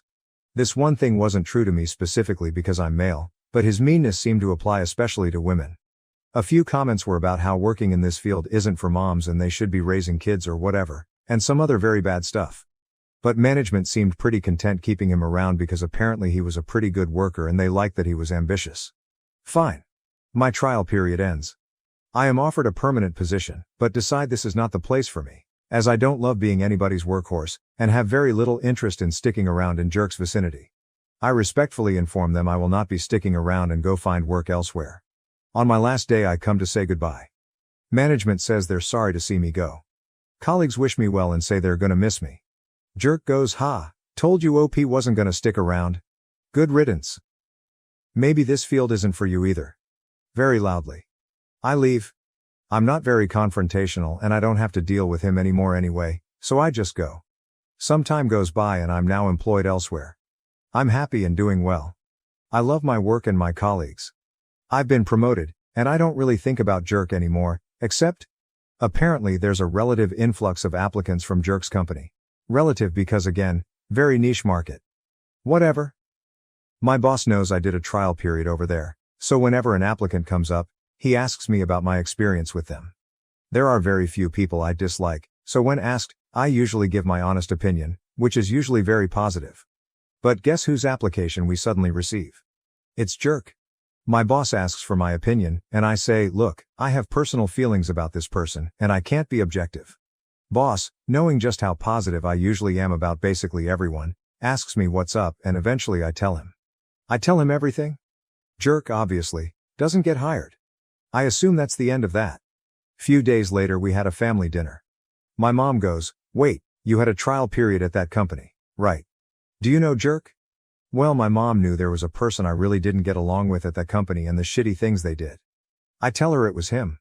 Obviously, she ain't gonna hire him either, especially given his views on women. So my company ends up hiring one of Jerk's company's former workers. Me and her are on great terms and this is how I discovered what happened there. Jerk got promoted and that made a bunch of people want to leave. This caused management to look into why strong applicants were leaving after their trial period was over. Turned out it was Jerk. Someone had a talk with him and from what I gather he was not receptive to criticism. He was let go. This is when he applied to the company I work for and to my mom's. From what I understand he no longer works in our field. There are, as I mentioned, not many employers around, but unfortunately I have no idea what he does. Will update if I find out. Update. So it's been a minute since my original post. Things kinda blew up and that caused me to want to give a small update and clear some stuff up. So first, let me stress that my field is very niche, with few employment opportunities. It is also, as some of you suggested, niche. Okay, seriously now. As some of you actually guessed, the field is medicine in a small county. This means that there aren't many spots on the residency program, but also a pretty constant influx of students and interns. The field is pretty lucrative. Shitty hours, yes, but great money and a lot of prestige. Some asked about an exit interview at the end of the trial. Had one of those. Said I didn't really vibe with the culture and certain aspects of the way they did things. Didn't name Jerk. As a young, relatively speaking, specialist in my field in a not very large department, I get to weigh in on potential colleagues, so if I say someone sucks, that bears some weight. And if a department starts having issues attracting the best candidates because its chief resident is a jerk, that's gonna be an issue. So with that out of the way, let's get to the update. A lot of you were very curious as to what had actually happened to him. So I reached out to some friends. He's still a doctor, obviously, but he just went into another specialty, which given how long he worked to become chief resident is telling. He's probably okay. The reason for the update. It turns out I know his wife. I like his wife. She was a year ahead of me in med school. Got curious so I texted her. Turns out she's not actually his wife anymore, she's his ex. They got divorced. Had coffee with her, still a lovely woman. She's not on Reddit but apparently this thing got on out at some point and reached her. Well, I told her about this and she couldn't believe it was me. Except she could, because she suspected it was me because I apparently sound like a twat when I express myself in writing, which she remembers from my days at the student council equivalent and my many emails. So? Okay. Still, I had a good time. We're getting coffee again on Sunday. Anyway, I didn't have anything to do with his firing, but after he was let go, presumably quite unamicably, he decided to move abroad after failing to get into another department here. This didn't come to fruition, but it did cause a rift in their marriage, which then led to divorce. So, maybe I kinda torpedoed his marriage too. And yeah, that's about it for the update. We'll let you know if I get beaten up in a parking lot though, as some of you suggested I might. My stepfather murdered my mother before taking his own life. I'm overwhelmed, lost and unsure of how to move forward. I know this doesn't sound real. I have my boyfriend and my best friend here. I've known this for about 2.5 hours. It still doesn't seem real. I don't really know what I want to accomplish with this post. But I swear it is real. It's 3:51 a.m. in Berlin right now. We were trying to finish watching the movie that we started before the police rang at my door. I don't know what to do. Edit. The police just called me. My stepfather killed himself. I wish I could destroy him. Right now I just feel empty. Edit 2. I don't even know why I'm posting here. I'm usually just a lurker. I guess I just want somebody to know. I feel like the whole world should know. My mother is the most amazing person and she has always been my idol. I don't know how to feel. I'm in our apartment, and I feel like everything I see is her. My evening started so differently. Everything started so differently. I haven't slept yet. I don't know how I will. Though sleeping is usually my talent. Mom wakes me up every afternoon if she feels like I'm sleeping too long. Since I moved back in, during the COVID lockdown. Update. Hello. My last post got capped, so I made a throwaway account. It's been about 24 hours since the police stood in front of the door to my mom's and my apartment and told me that my mother is dead. I've cried so much today, I feel like it's been an ocean of tears, so much that I just feel empty now. I miss her, so fucking much. It still just feels like a bad dream. This can't really be real. Her death was on the news and I saw a picture of a body in a blue body bag being rolled into the back of a wagon. That is my mother. In that bag. Oh my God. I'm going to run down what happened again. Maybe this will make it more real for myself? I don't know. My boyfriend and I were in the park playing speedminton on Wednesday evening when my mom called me and told me she would be coming home. I asked her if everything was okay and she said yes, not to worry about it, and my boyfriend was still welcome to come over if he liked. I told her okay, I would see her in a moment. We both went home and she wasn't there. I wasn't worried. My stepfather and my mom have been together for a while and they're very much in love, but they can fight a lot sometimes. They always make up very quickly. I tried calling her several times to know if she wanted dinner and sent her text messages, and texted and called my stepfather as well. They didn't answer. This wasn't so unusual either. I thought they just made up. I'm guessing by this time he had already stabbed her. I feel sick writing this sentence. The police showed up at 3 in the morning, informed me, stayed in the apartment while my boyfriend called my best friend who rushed over with a taxi. Everything is kind of a blur from then on. I remember sitting down to write the Reddit post because I didn't know how to feel or what to do, and I guess I wanted to scream my pain into the internet void. At that point, my stepfather hadn't killed himself yet. He had taken his car up into the countryside where my mother has a tiny little house at the lake which is her pride and joy. With her garden. Both of them went up there every weekend together. He killed himself there. The fucking bastard. I've never been so angry in my life. I loved him, he was a part of my family, we got along really well. Some part of me wishes I could strangle him. Or scratch his eyes out. I just want to scream in his face, how he could do this to me. To her. My lovely mother. Fuck, she is such a fucking light, she is such an incredible person and we are so close. I told her everything. And not just because she's my mother, she is truly an absolutely amazing person. Everybody who met her loved her. I stayed awake until about 6 a.m. I smashed a few glasses, I cried a lot. We finished watching the movie. Today I had to call all of the people. My grandparents, her brother, her friends. I had to call my stepfather's children in the UK and tell them what happened. I can't imagine how hard it must be for them. My mother was the victim. Their father was the murderer. I feel so bad for them. I've gotten so many calls and messages from people who are offering to help me in any way I need, who cry on the phone and ask me if this is real. To have to tell people over and over again what happened, really wrecked me.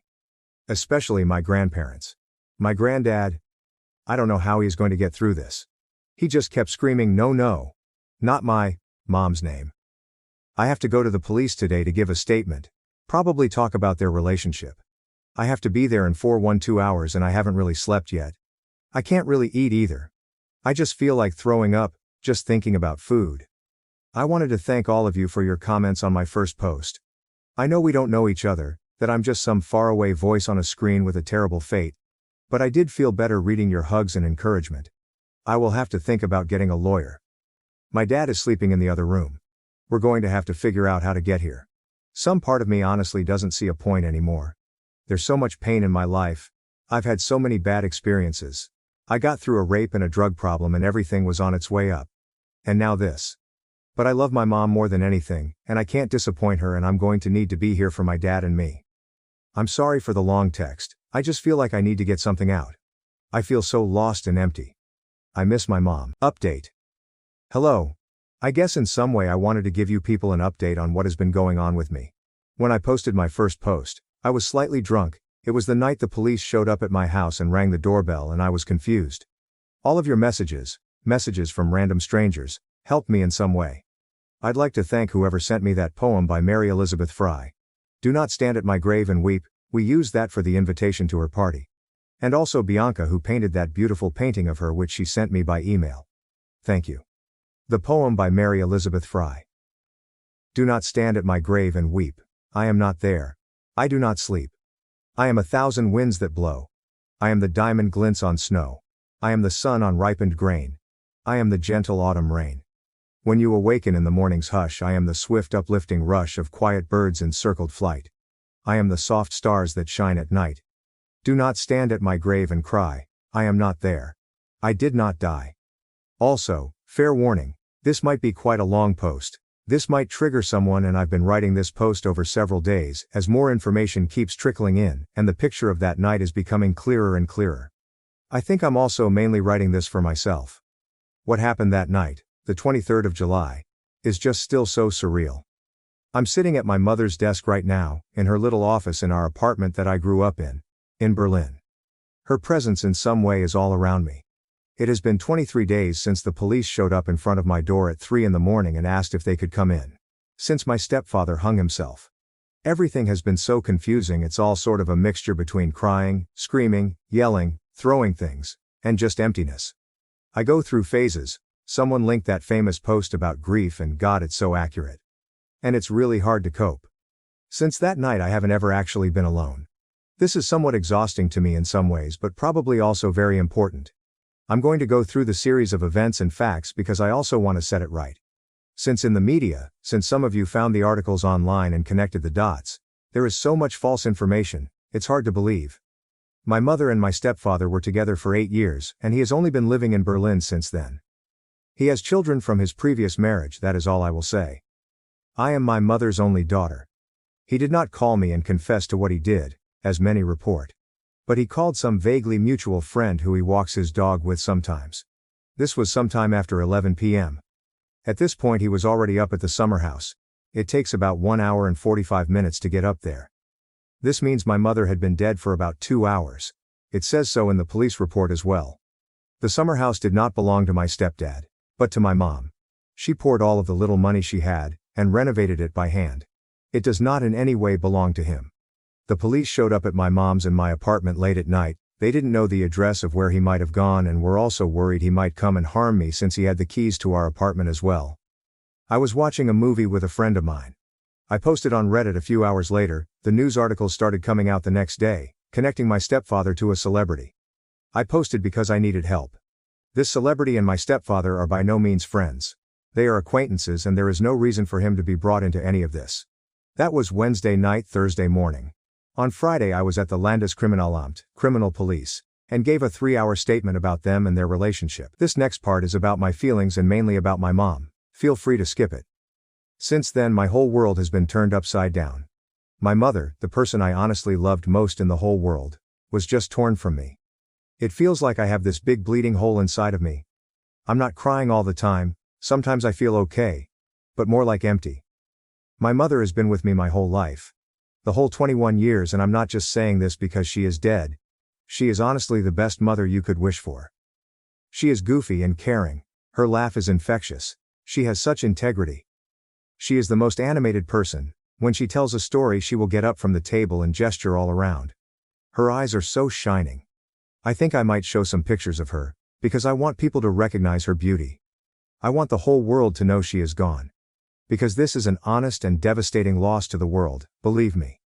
She is so talented. She got her bachelor in art history in America. She has worked odd jobs all her life. She's always been a hippie. When I was little, she started working at this English language summer camp in Thüringen in Germany, and she used to take me there for many weeks with her. On a hill, on a farm in the middle of a giant forest. She's a magician in the kitchen. She can open the fridge door and magically make something out of leftover ingredients that nobody would ever think tastes good. Noodles and carrots, anyone? She likes to make everything herself. She would let milk go bad and make her own ricotta. I have 1,000 jars of her homemade chutneys and jams. She baked her own bread years before the pandemic. She made her own vinegar, her own syrups and alcohol, and her hot sauces are legendary. I used to come home and open the fridge door and I'd ask her which of the many bowls she had covered with little plates were edible and which weren't ready yet. Since she's dead, I have found so many started experiments of things I don't even know what they are. I wish I could ask her. There are so many things I wish I had the time to ask her. Writing this is making me cry again. At the beginning of the pandemic, March I believe, I moved back in with her and she ordered 14 different bottles of white wine on Lidl, and every night we'd drink one together while we cooked, and I'd write notes on the color and the taste, and we'd give it a 1-10 on the Lidl scale. She's one of the funniest people I know. And she is so forgiving. Even when I was younger, we would get into huge blow-up fights sometimes and we'd scream.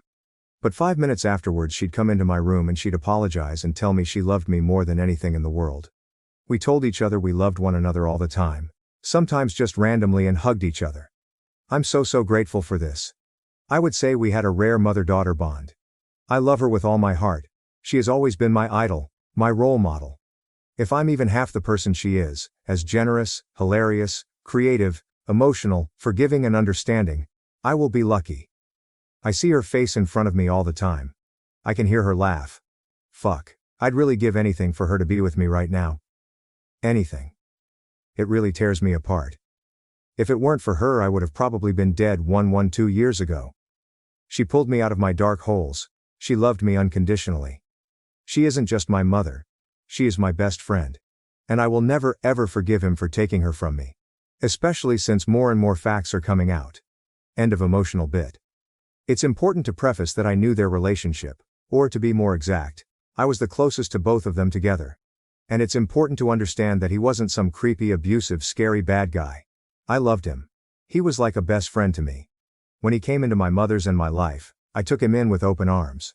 I've confided in him, I've told him secrets, we've had running jokes.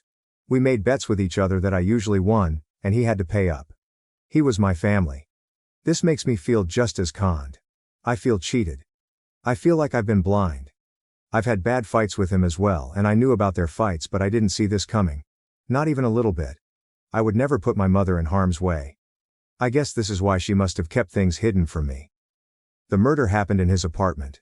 They had separate apartments. And afterwards he drove his car up to my mother's country house that they both spent every weekend at.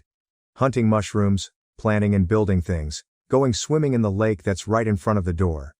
This was their refuge, and I'm assuming this is the reason he went there. Since the day this has happened, I've always assumed he blew up about something, lost control, and he killed my mother while he wasn't clear-headed. This is what made sense to me. That he killed himself because he killed my mother. Because he didn't know how to continue. But the more time goes by and the more facts we uncover, we being my mother's friends and I, not the police, the more it seems it was the opposite. That he killed my mother because he wanted to kill himself. And that he was covering something up. Since the night the police showed up, they've been asking me if I could know where their laptops are. They both had a laptop. And both are missing. They found the empty cases. But they're gone. This sparked suspicion in us. His phone is gone as well, my mother's is not. The police gave it to me. Then there are the other facts. Trigger warning. Despite what it said in the media, she didn't have multiple stab wounds in her chest. There was only one very precise and very small wound that caused her death.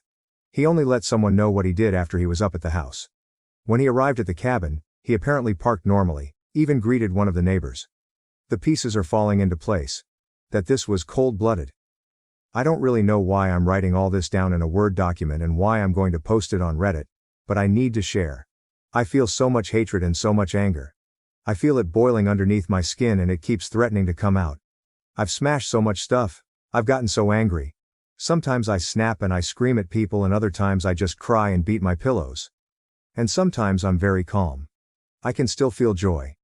And my mother has this amazing circle of friends that I've known my whole life and who are supporting me. I saw her body in the coffin, and I will never be able to get that image out of my head. She was so tiny, it breaks my heart. I've also slept 2 nights at the cabin, and in the dark every shadow looked like my stepfather. I've become scared, and started locking my doors at night. Murder used to seem something so far off. Something that happened to other people, in a different world, separate from mine. But now it's not. And I won't let him spoil her place, her house. I won't let him take that away from her and from me. I refuse. I just miss her. I miss everything about her. It hasn't been that long yet, and all I want is for her to hug me and say my name and say she loves me and that she thinks I'm an amazing young woman. I want her to cuddle with me in bed, which she did for so many years until I felt myself too old. I want to sit at the kitchen table in the morning with her and have her ask me what I dreamt about last night, and have both of us talk about our dreams. For her to talk with me about my story ideas and my poetry, and to talk with her about the book that she was writing and will never finish. It just hurts so much, I don't know how to ever get past this. She has always been the most amazing person I know, and I can't get over this. I don't know how to get over this. I feel lost. I feel like I have to grow up very fast now and carry her with me. There's so much more to tell. So much. But I should probably stop somewhere. I would appreciate all advice. Thank you for reading. Relevant comments. Commenter. It's 23:40 and now I just want to call my mom. I'll do that in the morning when I wake up. She's my only family since we cut ties with pretty much everyone else. Be brave and take your time to recover. I hope everything will be fine for you after some time and that you'll get even stronger after this terrible event. OP answer. Hi, you're in the same time zone as me. Please do this and tell her you love her. From me. Because I wish I could tell my mom lots of love. Commenter. Hello again. I commented on the original post because I went through something so similar. I want to thank you for the update. It couldn't have been easy to write. But more than that, I'm glad to see you on Reddit just to know you're still around. The part of this post that most struck me was you spending time in the cabin. I remember the days in my father's house after his murders and suicide so vividly, and looking back on it, I wish I hadn't gone there at all. Which leads me to this. You don't have to do things the hard way. You don't have to make things harder on yourself. When grief as raw and shocking as what you've experienced takes over, we sometimes want to swim in it, because at least feeling something is better than remaining numb, feeling hollow. But I want to lovingly and gently encourage you to make sure you're taking care of yourself. I also want to reiterate how useful a trauma-informed therapist can be. I was dead set against therapy after my father's crimes happened. I thought I could handle everything on my own. After all, I'd always been the strong one. I waited a year to find a counselor, and if I could change a single thing I did, it would be that I'd have sought out help sooner. I didn't really know how to ask for help at the time. It took me years to learn how, but it would have been immeasurably useful to have someone help me through all of that. Like you, I was in my 20s when my father killed his girlfriend, her daughter, then himself. That was 16 years ago. There is a life on the other side of all of this trauma and heartbreak. I promise. And the book I just finished writing about was finally handed in on the last day of July. Maybe someday it can help you, and others. I have thought of you many times since your first post. My offer to reach out at any time stands. Any time. Edited to add. Quite a few people asked about the book in this thread and via DM. It's with my agent now, so at earliest it would be out in a year. Books take forever. The title is, We Run to Crush the Grass. Thank you for the interest, but please focus on OP. She needs the love and kindness of strangers. OP answer. You especially. You have helped me so much, Lisa. Thank you so much. You've been such a light in these dark times. Advising me. Listening to me, checking up on me since my first post, and listening to me complaining about my family. You're such an amazing person and communicating with you has helped me so immensely. I send you so much love and I will continue being in contact with you. I can't wait for your book, commenter. You must have inherited your mother's writing talent because your story about her was so beautifully told. I agree with the others who gently suggest you speak with a therapist trained to deal with trauma. They can help you with your anger and other feelings and thoughts as they arise, so you can be guided to a proper healing. My heart goes out to you and, if you will, I'll pray for 1,000 healing angels to surround you. OP answer. The night the police showed up at my door, at about 4 a.m. it started raining even though it wasn't supposed to. I went outside on the street and I started praying to every god there was, even though I'm not religious. But in these moments it really doesn't matter, you just want something higher to help you. Thank you so much, Edit OP added in this thread. Hey everyone. Imagine my surprise scrolling through Reddit on my living room couch this fine afternoon, when I see a little picture of my mom and me in my feed. Was not expecting that at all, and then to look further down and see all of these wonderful and heartfelt comments underneath. I couldn't believe it, and I actually started crying again. This is the reason I reached out back then, into the void, as I called it, at my darkest time, and Reddit reached back and gave me something to hold on to. When you lose your faith in humanity in that way, I needed the love that came from so many strangers all over, and the support.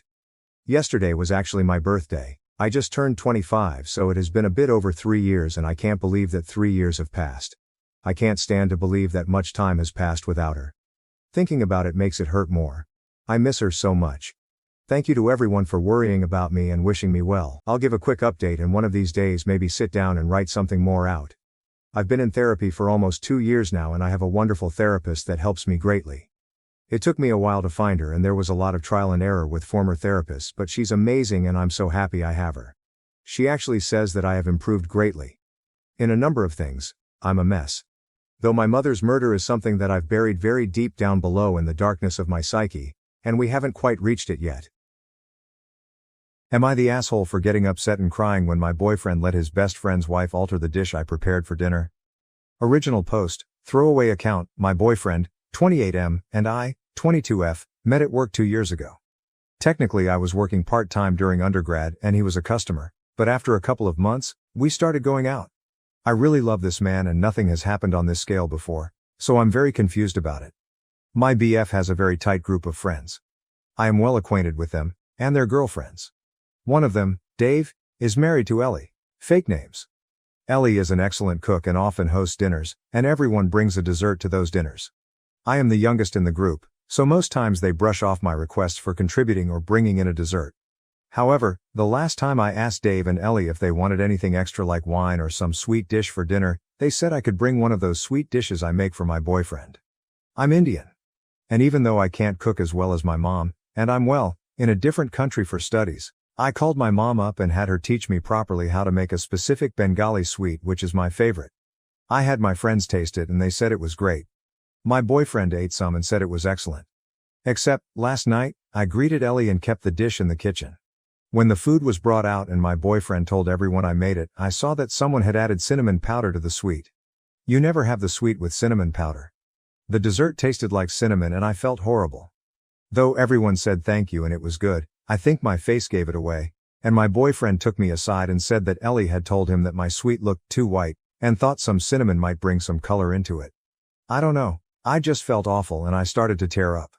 My boyfriend then defended Ellie and said that his friends already think I'm a child and not make a big deal of this and we will talk about it. I told him Ellie asked him first, couldn't he have told her not to add cinnamon to the sweet? He told me he didn't think it was a big deal and asked me to drop the topic on the way home. I didn't text him goodnight and this morning he said he was sorry and said my crying made him feel like an awful person. I don't know, now I think I overreacted. Ada, some of OOP's comments. To a now deleted comment, thank you. BDW, it was Rosogola. I even had my mom ask our local sweet shop what quantity they used for the sizes of Rosogola. I had managed the sweet to taste a lot like the sweet shop, so that's why I was so upset. If it tasted bad I wouldn't have cried. Commenter, actually you should have asked right at the table why there is cinnamon added to your dessert. Not in a shout complain way to make a scene but to make it clear your dessert was spoiled and your contribution was pretty much sabotaged. Don't cover other people if.ck-ups, it's on them, not you. OP. Downvoted. I didn't want to embarrass Ellie or my BF. Plus I didn't know who added the cinnamon during dinner, and I was too upset to even talk. Commenter. So your boyfriend doesn't defend you and apparently all his friends think you're a child. Which he also doesn't defend you against. He's also got 6 years on you, dude's nearing 30. Does your boyfriend often treat you like a child? Does your boyfriend usually defend his friends when they do some fuck shit like this? Does your boyfriend defend you at all? He should feel like an awful person. He is an awful boyfriend. I usually just hang around my boyfriend's friends during these dinners. I admit I feel a little left out because they all have been friends for so long, and I'm from a different culture, but they have never said any outright offensive thing to me. My boyfriend doesn't treat me like a child. He mentioned before that due to my age his friends see me like a much younger sister. So I guess that's why he said it. I don't know, I'm kind of rethinking his words. Commenter, You should really your aunt have a round with your BF in Bengal. We don't have GFs or housewives, we have queens of the house. He needs to understand the Bengali household hierarchy. OOP. There is no way am I going to tell this to my ma. She already has reservations about my BF due to the age gap and the fact that he is not Bengali. But thank you, your comment cracked me up. A lighter comment. I know. I was horrified. And I had to eat it and act like nothing happened, at the dinner table, to not cause a scene. Traumatized by cinnamon Rosagola was not on my bingo card this year. Top comment, Vegetable Business 897, BF saying everyone thinks you're a child, and him saying, we'll talk about this later, is him telling you he thinks you're a child. Girl, tell him you're tired of hanging out with judgmental old farts and you're going to go find people younger and cooler to be with. Please don't think this guy hung the moon. Mini update, same post. Update, Ellie saw this post. My boyfriend texted me to see if it was me. I said yes. He said we needed to talk. For safety purposes, my best friend will be here. I don't know, I never expected my post to blow up. Update post. He said he needed space from the relationship. I think with the way this post blew up and what happened because of a post, I should clear up some things. I never asked if I should leave my boyfriend for this. I asked if this was an overreaction. My crying. But having thousands of people tell me this was racially charged, Ellie wanted power, my BF is shitty, etc., my brain went haywire. BF called yesterday and when I got there, his house, with my best friend, Dave and Ellie were there. Ellie was crying and Dave looked really pissed at me. My BF told me to sit down and Dave started with how I could make a post that most of the people in the dinner party would recognize and know, and could shame Ellie and my BF. My BF was silent and wouldn't even look at me, and was only shaking his head. It felt like I was a kid, being scolded by my parents with my elder sibling disappointed in my actions. That is what I felt and it looked. I admit, it was very spineless of me, but Dave went on for like a minute and I was just looking at my BF waiting for him to defend me. I asked Ellie, why would she alter my dish, after telling me to bring an Indian dish? She said she thought Indian food would be brown. This woman has more Indian friends than me, and she thinks Indian food is brown. She grew up in the UK, FFs. And I felt so defeated. The comments, my friends, and people around me telling me his friends came first to him, not me. He said he didn't think the sweet was a big deal. I told him I would never let my friend alter something he spent 3 days learning, getting people to taste it and got his mom involved in. He saw I put a lot of effort into it, so why let her alter it? Why couldn't he ask me? Ellie started to cry and say that she wasn't being racist and she wouldn't know that I put effort into it and now she couldn't host dinners again. I said I used fake names, so why does it matter, unless she and Dave went around telling people? BF told me he didn't expect this from me. My best friend piped up that he expected that my BF would have a effing spine, so I guess they were both disappointed. My, ig now ex, BF told me, in front of Dave and Ellie that he needs some space. I told him to get lost. I don't know what my best friend said to him after that, considering I left my BF's flat. I kind of tripped in the metro station, so now I'm crying on my best friend's couch with an ice pack while his BF keeps giving me peach schnapps and my relationship has toppled over. I wouldn't have stormed out, had he looked at me once. He just looked 100% on Dave and Ellie's side, and acted like I was the one with the problem when she caused me hurt. If his friends come first when they cause me hurt, where would I have been, if I decided to marry this man? My friends are good to me and are acting like I'm some fragile glass. I even heard my best friend and his brother whispering loudly from the kitchen and his elder brother wanting to threaten him via Insta DMs. I hate that this has come to this, considering I have always been the mom friend to my friend group. I'm drunk while writing this, so have some grace in the comments. Also, if you'll be an incel like those people in my DMs, telling me I'll never keep a man if I'm this dramatic, please go away. I just thought I needed to update. That's it. Thanks guys. Edit, guys, this is the first time I've faced what y'all have been calling racism. TBH, I didn't see Ellie putting cinnamon into my Rosagola as racism. I was just hurt that my days of hard work were ruined, that's it. I understand I need to work on my self-esteem and not let people walk over me. My best friend's elder brother, he's a doctor and is super pissed at my ex-RN, because he didn't know what happened, booked an appointment with a therapist he knows, as he thinks I need mental help to not normalize aggressive behavior. I'm sorry for ranting on Reddit but I guess that's where I am. Both my best friend and I will be going, he had been there for some time before, and the situation is tense at home because Dada, Bestie's brother, didn't know what was happening and tore my friends a new one for not protesting when Dave said shit to me. I still haven't told him it was over a Reddit post and that I'm writing here. I feel awful and I don't know how to tell my mom she was right. I wish I never went out with him. One of my ex's friends, from the dinner party, asked me if I really left my ex over a dessert, so I guess that's what he told people. It hurts, I know it shouldn't, but it hurts. I think it is partially my fault, I shouldn't have let myself be treated like this. There were signs and I ignored them. And now I think I'll never have another relationship because it feels like a horrible, anxious feeling. Some of OOP's comments. Commenter, the older brother, who is a doctor and is taking the time to make sure that your mental health is okay, sounds like he cares more about you than Dave or anyone at the dinner party. OOP, he does, never doubted that. He is also very mad at me for drinking too much and at his brother for hiding the fact that my ex was an asswipe. I actually am grateful to him and my best friend for being a very strong support system.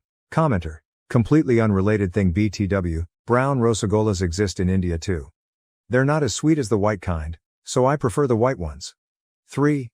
OOP, I was thinking of making rosagolas. They are brown and tastier, in my opinion.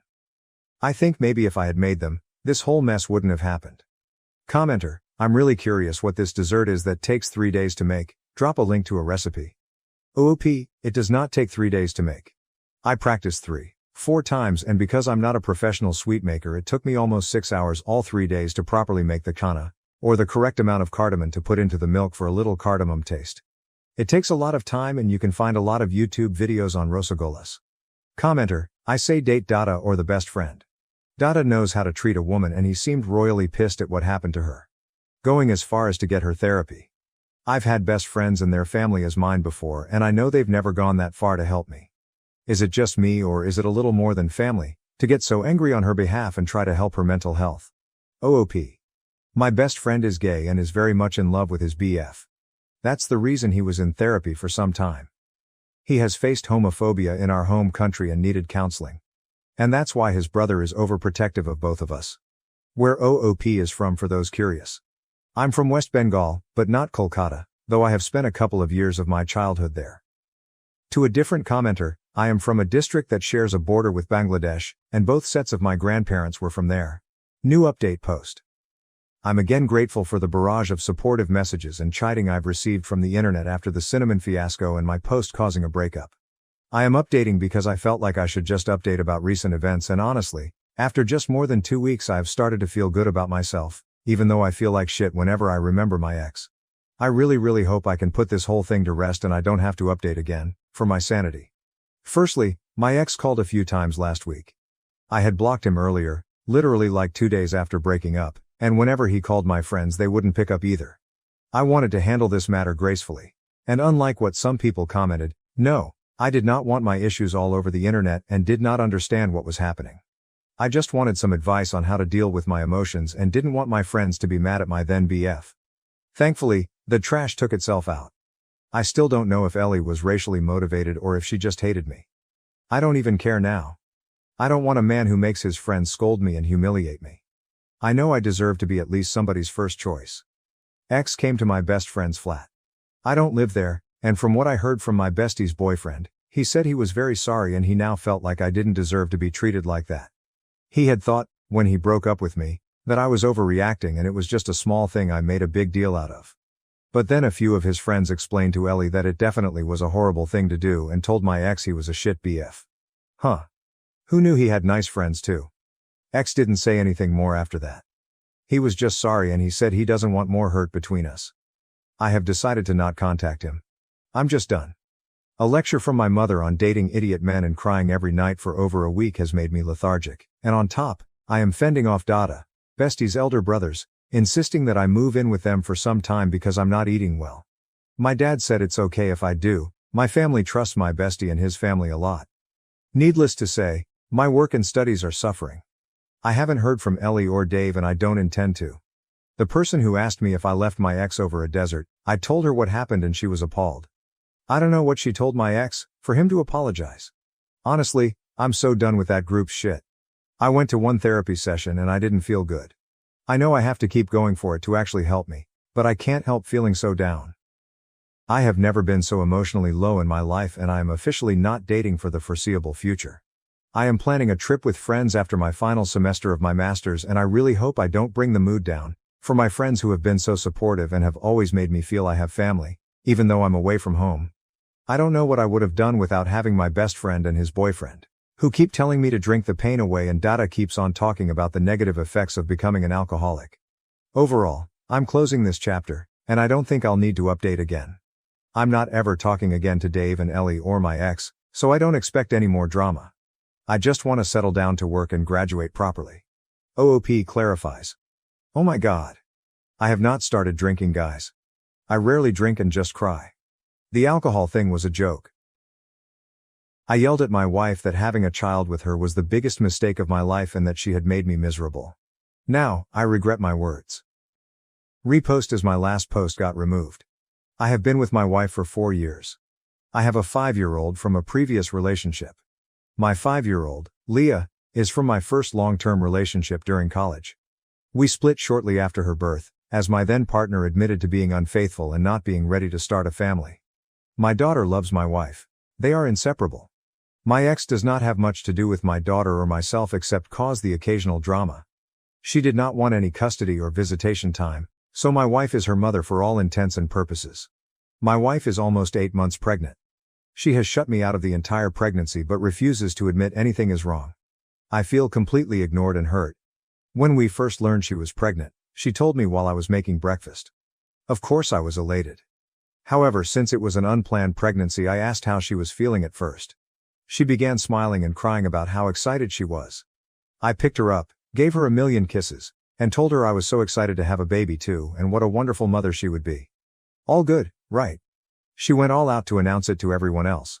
Balloons and boxes, t-shirts and best big sister mugs. I assumed the casual announcement with me was because she wanted my feelings on growing our family before celebrating. However, when her sister asked about how I liked my box, my wife quickly said, "He didn't get one, this isn't his first rodeo." It was like pulling teeth to get her to let me go to the ultrasound appointments. She didn't want me to miss work, didn't want to interrupt Leah's routine, excuse after excuse. When it came to listening to the heartbeat, my wife instantly started crying happy tears. The tech was telling her how strong the heartbeat was, how precious our little one was, etc. I was feeling a bit emotional and cleared my throat to prevent crying. The tech said, "Aw Dad, isn't that sound beautiful?" My wife immediately said, "This isn't his first child, it's not that special for him." I immediately said, "This is one of the most important moments of my life. I can't think of anything more special." The atmosphere was clearly awkward after. Another thing that bothered me, I heard Leah and my wife's mom laughing in the living area. I was in the kitchen making dinner. When I walked in and asked what the fuss was about, Leah was touching my wife's stomach and was laughing with excitement that the baby was moving and it would be so cute. My wife let my daughter and Mill feel the baby move before me. I was hurt but simply said how happy I was. Later that night, my wife was poking her belly and laughing. I asked her to feel as well and she said, "You felt Leah move as a baby. What can be better than that? She was the cutest baby ever." She has felt pretty poorly throughout her pregnancy, but refuses to let me help her. If I bring her a snack and drink, she offers it to our daughter. If I try to rub her feet or legs, she asks me to play with our daughter so she doesn't feel like she is being replaced or ignored. I simply do not ignore my daughter. We have bonding time. I'm an active parent but I want to love my wife. She can hardly eat but when I asked her what I can prepare for her, it's whatever Leah wants. We went to the zoo with Leah, and my wife started feeling bad. She had cramps and was considering going to the hospital, severe nausea and dizziness. I carried her to a bench nearby and she began to cry saying she can't even stand up. I told her let me call an ambulance or I'll carry you to the car and drive you. She said she didn't want to ruin Leah's trip and we didn't even make it to the aviary, Leah's favorite part. I said I wasn't leaving when she asked me to continue to go through the zoo with Leah. We sat for a while until her dad showed up. She didn't even tell me he was coming, and he took her to the doctor. I was shocked, and followed them with Leah. When we arrived, Leah was upset about missing the aviary and pouting. At that point the health of my wife and unborn child were my concern. I really didn't care that Leah was upset. My wife was irate that I made Leah miss out. Another example, we were watching Leah play in a local kids sport. I asked her, "Do you think our kid will be athletic, artistic, enjoy science or math?" She said, "This is Leah's moment, we shouldn't make it about someone who isn't even here." Leah was on the field, we were sitting in the stands. We had both waved to her, held up a sign for her, everything. I just wanted to talk about our baby. When her bump was really showing, she would always show it off to anyone who wanted to look. Her family, friends, siblings, etc. Do you want to see my bump? I'm huge, so excited, I can't believe it's only X more weeks. They all touch her bump, talk to it, etc. Her parents come and read or tell back in the day stories. They go to the beach? 1,000 bump pictures posted on her friends' social media accounts, so ready to be an honorary auntie. Her sister wife puts the B in bump and beautiful. If we go out together. She wears the loosest clothes so I don't see it. I'll even see her pull her shirt down when she sees me come into the room. She sat on me the other day after being playful in bed. Her bump was right in my face. I ran my hands up it and said, "You are the most beautiful woman I've ever seen. You already are a great mom to Leah. I can't wait to see you as our family grows."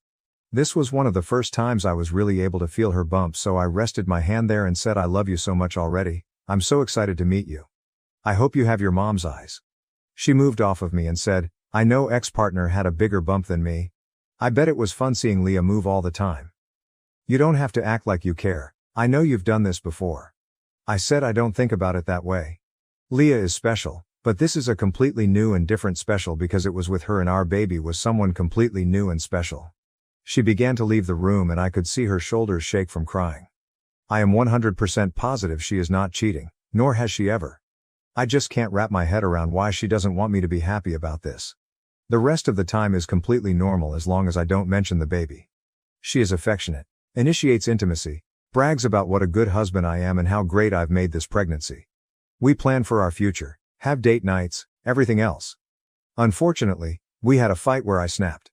I had a break between clients at work, so I went to a local baby store and got a lot of things she had planned for the baby and nursery on her Pinterest board.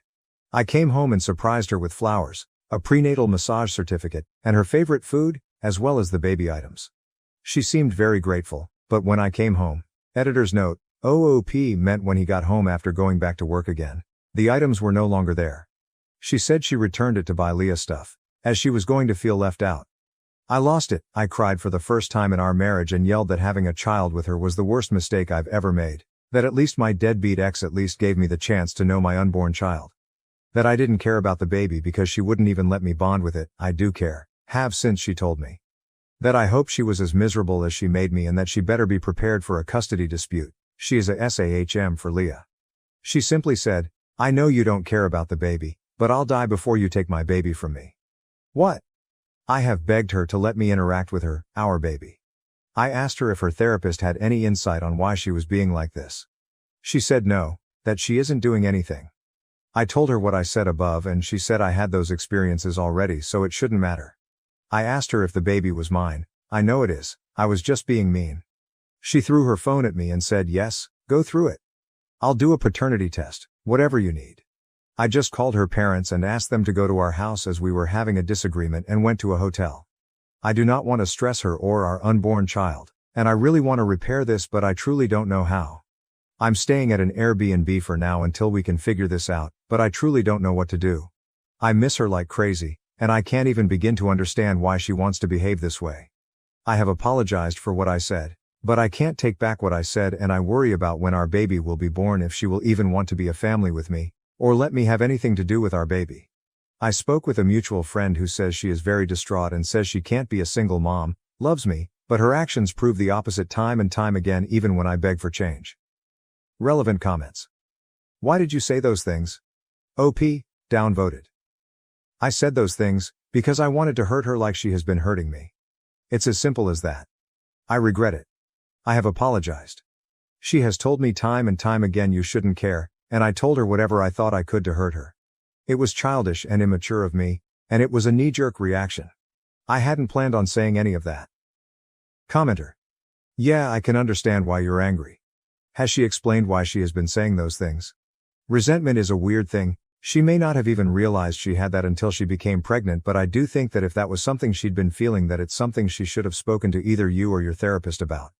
OP. Nothing. I've begged her to talk to me about it. I've told her we can go to counseling together, and guess what her response was? She cried and asked if I was unhappy in our marriage. I said no, I want to be more involved with you in this pregnancy. You've left me in the dark. I asked if she was unhappy. Did she want a divorce? Decide she doesn't want this baby? More tears, Seemed genuinely hurt I would even think that. Makes no sense in my mind, apparently I should just stand on the sidelines. Commenter, is it possible she's resentful of your 5-year-old? What's your relationship with Leah's mother like? OP, I truly don't think she is resentful.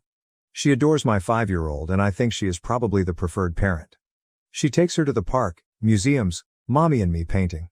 Shows up to school events, muffins with mom etc. without fail, takes care of her when she's sick, plans our vacations out around my 5-year-old's interests.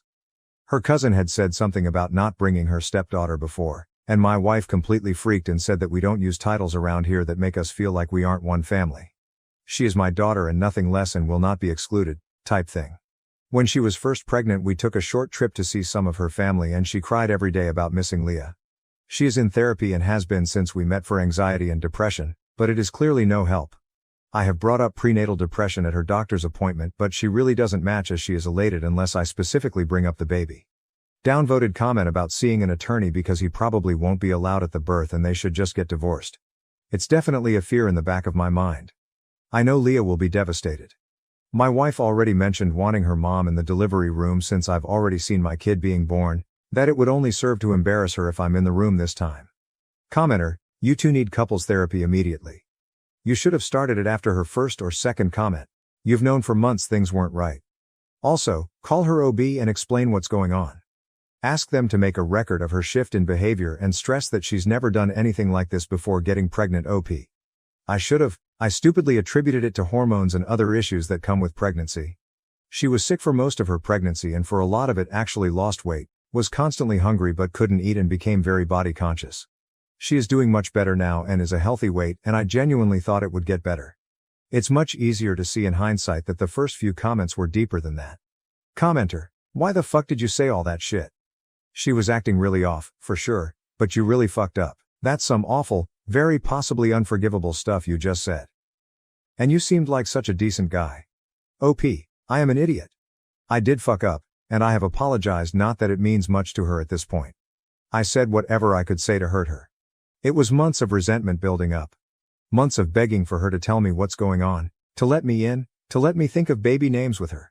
I was and I still am hurt. I hope it can be repaired, as I would like to be there for her and be a full-time father to my child. It breaks my heart to think of splitting custody time. OP clarifies his relationship with Leah and the aviary event. OP, I absolutely did not care that we did not see the aviary. We go to the zoo regularly and I had promised we would go back. When your pregnant wife is so ill she begins crying that her legs don't work and she can't walk and begins saying she thinks she might die due to such strong abdominal cramps, you're not concerned with missing the aviary. I did not tell my child I did not care. I told my wife in the hospital that her and our unborn child's health became before birds and that Leah can pout and be mad until we were certain she and our baby were okay. We do everything for Leah. Leah and I have bonding time both with and without my wife. Together we enjoy fishing, going to the arcade, and playing Barbies.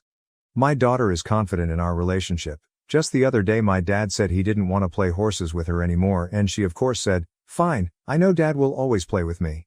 I absolutely have not and never will neglect or abuse my child. This is such a far reach because I was concerned more about my wife than my daughter going to an aviary. To another commenter, she is 5, and is very smart.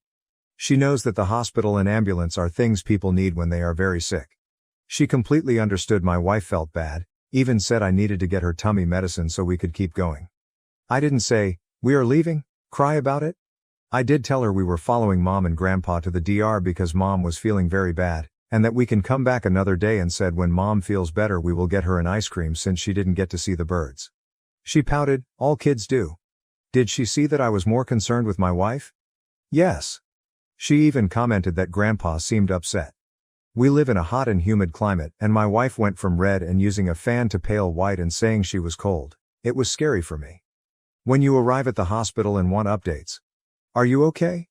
Is the baby okay? And your wife is miffed that you didn't take your child to an aviary and that's all she wants to talk about is that she is pouting. It hurts.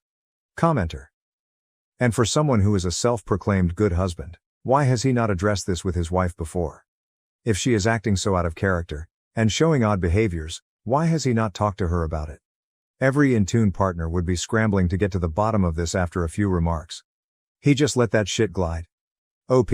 You don't think I've talked to her about this? I am shut down every time. I exploded after begging her to talk to me for the 100th time. This was not out of nowhere. I have literally gotten on my knees in front of her and asked why she is doing this. If there is a reason, what does her therapist say? Do you want to go to therapy together? And she says she doesn't know what I'm talking about. It is the most frustrating, infuriating thing. It's so hard to watch something so special pass by you and pretend it's not happening. I regret what I said and don't expect sympathy. But my explosion was not from lack of trying update. It's been about a month since I posted. This is a bit long because so many kind Redditors reached out and gave me advice and shared their experiences and asked for an update. After I posted and stewed for a little while, and had a couple of drinks, I called my Fiel. He and my wife are very close, and I respect his opinion. He has been married for a very long time, and seems to have a happy marriage and has good relationships all around with his family. I didn't specify what issues we were having, but he was over at my house while I was staying in an Airbnb, so it was no secret we were having problems. He has more of a traditional marriage, and at some point asked what I had to lose by putting pressure on her to talk. I said I feared I would push her away more, and he pretty much told me that I was living in a separate house than my pregnant wife, freaking out about a potential divorce. What did I have to lose? He advised me to be a man, and come back to my house and lay it on the line. I told him I'd be coming over the next day. They asked if they could take Leah to buy some sparklers for the upcoming holiday and spend the night at their house. I agreed, and when I went to my house the next day I came in with flowers and stuff to make dinner. My wife asked what I was doing there, to which I replied I lived there and would like to sit down and talk. I gave a long apology for my actions and words. When I finished, I said it was her turn to tell me what was going on. She tried to claim nothing, that everything was okay. After a while, I said my heart is broken, that we have been through some tough things together, fought for each other, and now you sit here and lie to my face. We both sat there and she cried for about 30 minutes until eventually she said she felt like our relationship would end if she was honest. I said I would hear her out, no matter what. She admitted it was hard that this would be her first kid and not mine. She didn't think it would bother her, and it didn't until she was pregnant, and that she laid in bed at night thinking if my ex would have wanted to raise Leah we would still be a family together and she wouldn't matter. She expressed that seeing me emotional about our baby, or wanting to touch her bump, or treat her made her think of me and my ex and how I had already did all of the things she was excited to do with me. Near the beginning of her pregnancy, she had told a close friend that she couldn't wait to have a baby with her soulmate, and her friend replied that she didn't think soulmates had other children or baby mamas, that it was two people meant only for each other. She was very upset and asked if I thought we were soulmates like she did. She described herself and our unborn child as my sloppy seconds family, that no one grew up dreaming of having kids by multiple different people. That she was just the substitute when the family I wanted didn't work out. She also shared she had found some old images of my ex on social media and could not stop comparing her pregnant body. She feared the baby wouldn't be an equal to Leah in my eyes. It worried her when I would ask what she thought the baby would be like, that what if the baby was disabled, or didn't like to do the things we enjoyed as a family, or the baby and Elle didn't like each other. She said at one point she found herself wishing I had never had Leah, so she wouldn't have to worry as much, and that is when she knew she had to really put in the extra effort to maintain a relationship with Leah. She feared that between work and Leah, I wouldn't have time and wouldn't bond with the baby like in the articles she read online where fathers didn't bond with their children until they were able to do things with the family. When I did try and bond with the baby, she worried the baby wouldn't live up to Leah. I have never been shy about saying how much being a father means to me and how raising Leah has been the highlight of my life, along with marrying my wife and now having our child together. She said it was initially what made her confident in marrying me and excited to have a big family with me. But now constantly wondered if her pregnancy and this baby would be a highlight or a burden for me, because the stress is the same but the newness wasn't, and then what if a newborn and then toddler wouldn't be as interesting to me as Leah, who is capable of doing activities. She showed me a million articles of different men explaining they didn't bond with their children until 4+ years old. She also showed me videos where people say things they did with their first kid, and then get more relaxed as they have more children. She said it freaked her out because it was clear people stopped caring the more children they had. She said that there were times she felt she was ruining our family and coming between me and Leah. For example, at the zoo she said she cried on the way to the hospital. She was afraid Leah would hate her and resent the baby for cutting our zoo time short, and that I would be upset that I was spending my time off work at the hospital instead of doing the activities we planned with Leah. While I work, Leah and my wife spend a lot of time out of the house, library, local parks, etc. One of their favorite activities is biking together, and we bike together on weekends as well. We have lots of local trails, but due to her pregnancy she has not been able to. We've been doing more indoor activities. My wife said that when I'm at work, Leah kept saying she hated her because she didn't get to go on her new bike as often anymore. I said I would discuss it with her, because that is unacceptable. My wife asked me not to since there would be so many changes soon for Leah, and it hurt her because she missed biking together as well. A couple of months ago, my wife asked me and Leah if we wanted to read stories together. Leah chose the first story I read and my wife chose the second, her favorite childhood story, for me to read to the baby, and Leah, since it helps promote brain activity and help with bonding. After that, I read another book of Leah's choosing. While I was at work the next day, Leah ripped the pages out of the book my wife chose. She said she was going to tell me, but her friend, the same friend who says we aren't soulmates, said I would think she was making it up and that it seemed to her she was trying to become between me and Leah. I asked her why she didn't tell me any of this, and she explained that she didn't feel comfortable telling me because her thoughts didn't even make sense to her. She wanted me to spend time with Leah so she didn't feel left out or jealous, and when I did she felt upset I wasn't spending more time with her. She loves Leah but wishes we had our first kid together. She wants me around but also feels upset and guilty when I give her/our unborn baby attention. She said she feared that I would think she was trying to come between me and Leah, when she wasn't. By the time I realized something was truly wrong and started to ask what was wrong, if she needed therapy, etc., she said she realized she was acting poorly, but didn't want to admit to herself that she missed out on a lot with me and doubled down as it was hard to face that she made her fears reality by pushing me away and not letting me care. And that she couldn't start over, that her first pregnancy was a somewhat bad experience because of her own actions. At this point, I realized how terrible I'd been. I apologized for making her feel like she couldn't come to me about anything. She said when she researched her feelings she found a bunch of forums where people were calling the poster evil for their feelings about their stepchild, and feared I would feel the same. She said if I had told her I felt about Leah the way she felt about Leah, that it would make her angry and upset, so she couldn't see how I wouldn't be. We both cried for a long time. I tried to reassure her. I told her how much I loved her. How excited I was, that she was the family of my choosing and my soulmate, that the universe knew that Leah and I needed her, which is why circumstances allowed us to be a family. She apologized for the way she treated me, and said she wanted to make it right. She said she had wanted to apologize when I was beginning to have my meltdown, but was surprised when I yelled, and realized she might have messed up beyond repair to get that reaction from me. We continued to cry for a long time, and she asked if I wanted to feel the baby. Of course I said yes, and we cried even more. It turned out to be a great evening. I made us dinner and we laughed about how I was so stressed I went to Reddit for advice. She wanted to read the post and cried again when she did. I reassured her we could move past this and she said she felt less horrible as she read some of the comments from women in her shoes. It was a bit awkward the first week, after so many months of tension. I knew things were turning around when she woke me up by whispering baby wants blueberry pancakes that Saturday. I don't think I've ever prepared pancakes so fast, I couldn't keep the smile off my face. We ended up going to a pool party a few days later, and she let me choose her swimsuit, a big deal for someone who only wore baggy clothes around me. We took family pictures, and the universe is clearly on my side because on the way home she asked me to feel her belly and our baby was hiccuping, something I had never felt before and it was the first we could share together. She has even let me help her when she is sick without making an excuse about Leah. I've learned that when she comes and puts her back to me and lifts her arm, that is my cue to lift her belly up. I now spend a lot of time rubbing and talking to her belly, and rubbing her feet, legs, back, shoulders, hips, haha, she is sore everywhere at this point. The first 500 times it made me cry. It has been such a relief to be involved. I never thought being tasked with acquiring the most random food items at 2 a.m. would be a great time for me, but it is. It still sucks that I missed out on a lot. I think it sucks for her too. She gets emotional and says a weight has been lifted off of her and things are so much easier, and she is upset that she didn't talk to me sooner.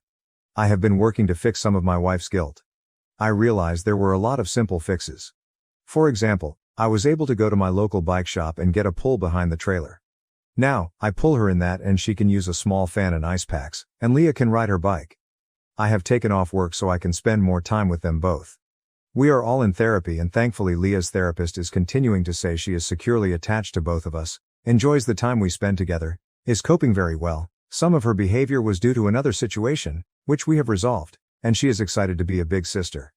My wife was terrified that maybe she could sense her attitude shift, but her therapist says that she only has one complaint about my wife, that she forgot her candy one time and then it took 32 whole minutes for the store to deliver it. My wife is in therapy working to overcome the negative feelings she has. That is pretty much where we are now. We are getting very close to baby time and working hard to finish preparing. My wife still needs reassurance. There are a lot of times she brings up my ex and I've found bringing up our first helps. For example, she will ask about certain things and how it was for me. I'll say I don't want to talk about that, and steer the conversation to us. Do you remember our first house? First vacation? First kiss? Date? Remember that time blah blah? It made me fall more in love with you. Do you remember when you and Leah made me blah? That is still one of my prized possessions. It upsets me that my wife suffered for so long. I believe saying it out loud took a lot of power away from her feelings. I think most people know how badly it feels when you have thoughts that don't feel like your own when you're going through a mentally taxing time. I really should have stood up for our relationship and her mental health way sooner. I accepted her brushing me off for far too long when I should have realized she needed help. I appreciate everyone who reached out or offered advice.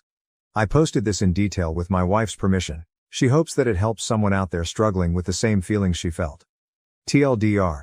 My wife was facing insecurity and some mental health issues and did not feel she could reach out to me as they involved my bio daughter. Thankfully, Elle received great advice from my FIL and you all, and we spoke about it and worked it out. After some awkward times, things are somewhat back to normal and I'm able to be involved in my wife's pregnancy. Everyone, including Leah, is doing well and excited for the baby to arrive. Relevant comment. Commenter. I wonder, how is your wife moving forward regarding her friend? It seems she didn't even consider having these insecurities before she had a snake in her ear. OP, we have disinvited this friend from our home. It's hard to cut her out as she is part of my wife's larger friend group. My wife was unsure as this friend has gone through some hard things lately. However, recently my wife hosted a girls' night and her friends were arriving as I was leaving. I told her she looked beautiful and wished them a good time. When I arrived back, my wife told me this friend said in front of the whole group that I may be saying kind things to her now, but after some changes after birth I won't describe here, I will be after her. My wife said that was an unkind and untrue thing to say, and she said it was a joke. I made it very clear to my wife that I did not want her around, as we are in an emotionally vulnerable time and this person clearly does not wish us well, and she agreed. After losing my job during the 2020 pandemic, I lived in a camper. Now, my parents are telling my brother to take my house because I don't have a family. My parents told my brother to take my house because I don't have a family. I'm a single man in my early 30s, and my brother, who is 29, already has 4 kids. He became a father at 22, followed by another child a year later, then a third 2 years after that, and his 4th was born just a few months ago. My sister-in-law and I don't get along. She constantly provokes me by acting superior, and when I retaliate, she becomes a dramatic victim, crying on cue and garnering sympathy from everyone around her. Despite knowing her true nature, my parents and brother adore her. I'll admit she's very attractive, but her personality is so awful that I could never be attracted to her. She refuses to work, even though she has a college degree, and my mother takes care of the kids all day. Their finances are solely dependent on my brother, forcing them to live at my parents' house due to their limited income. Privacy is a serious issue with all of them crammed into a 3-bedroom house from the 60s. My younger brother was always the favorite growing up.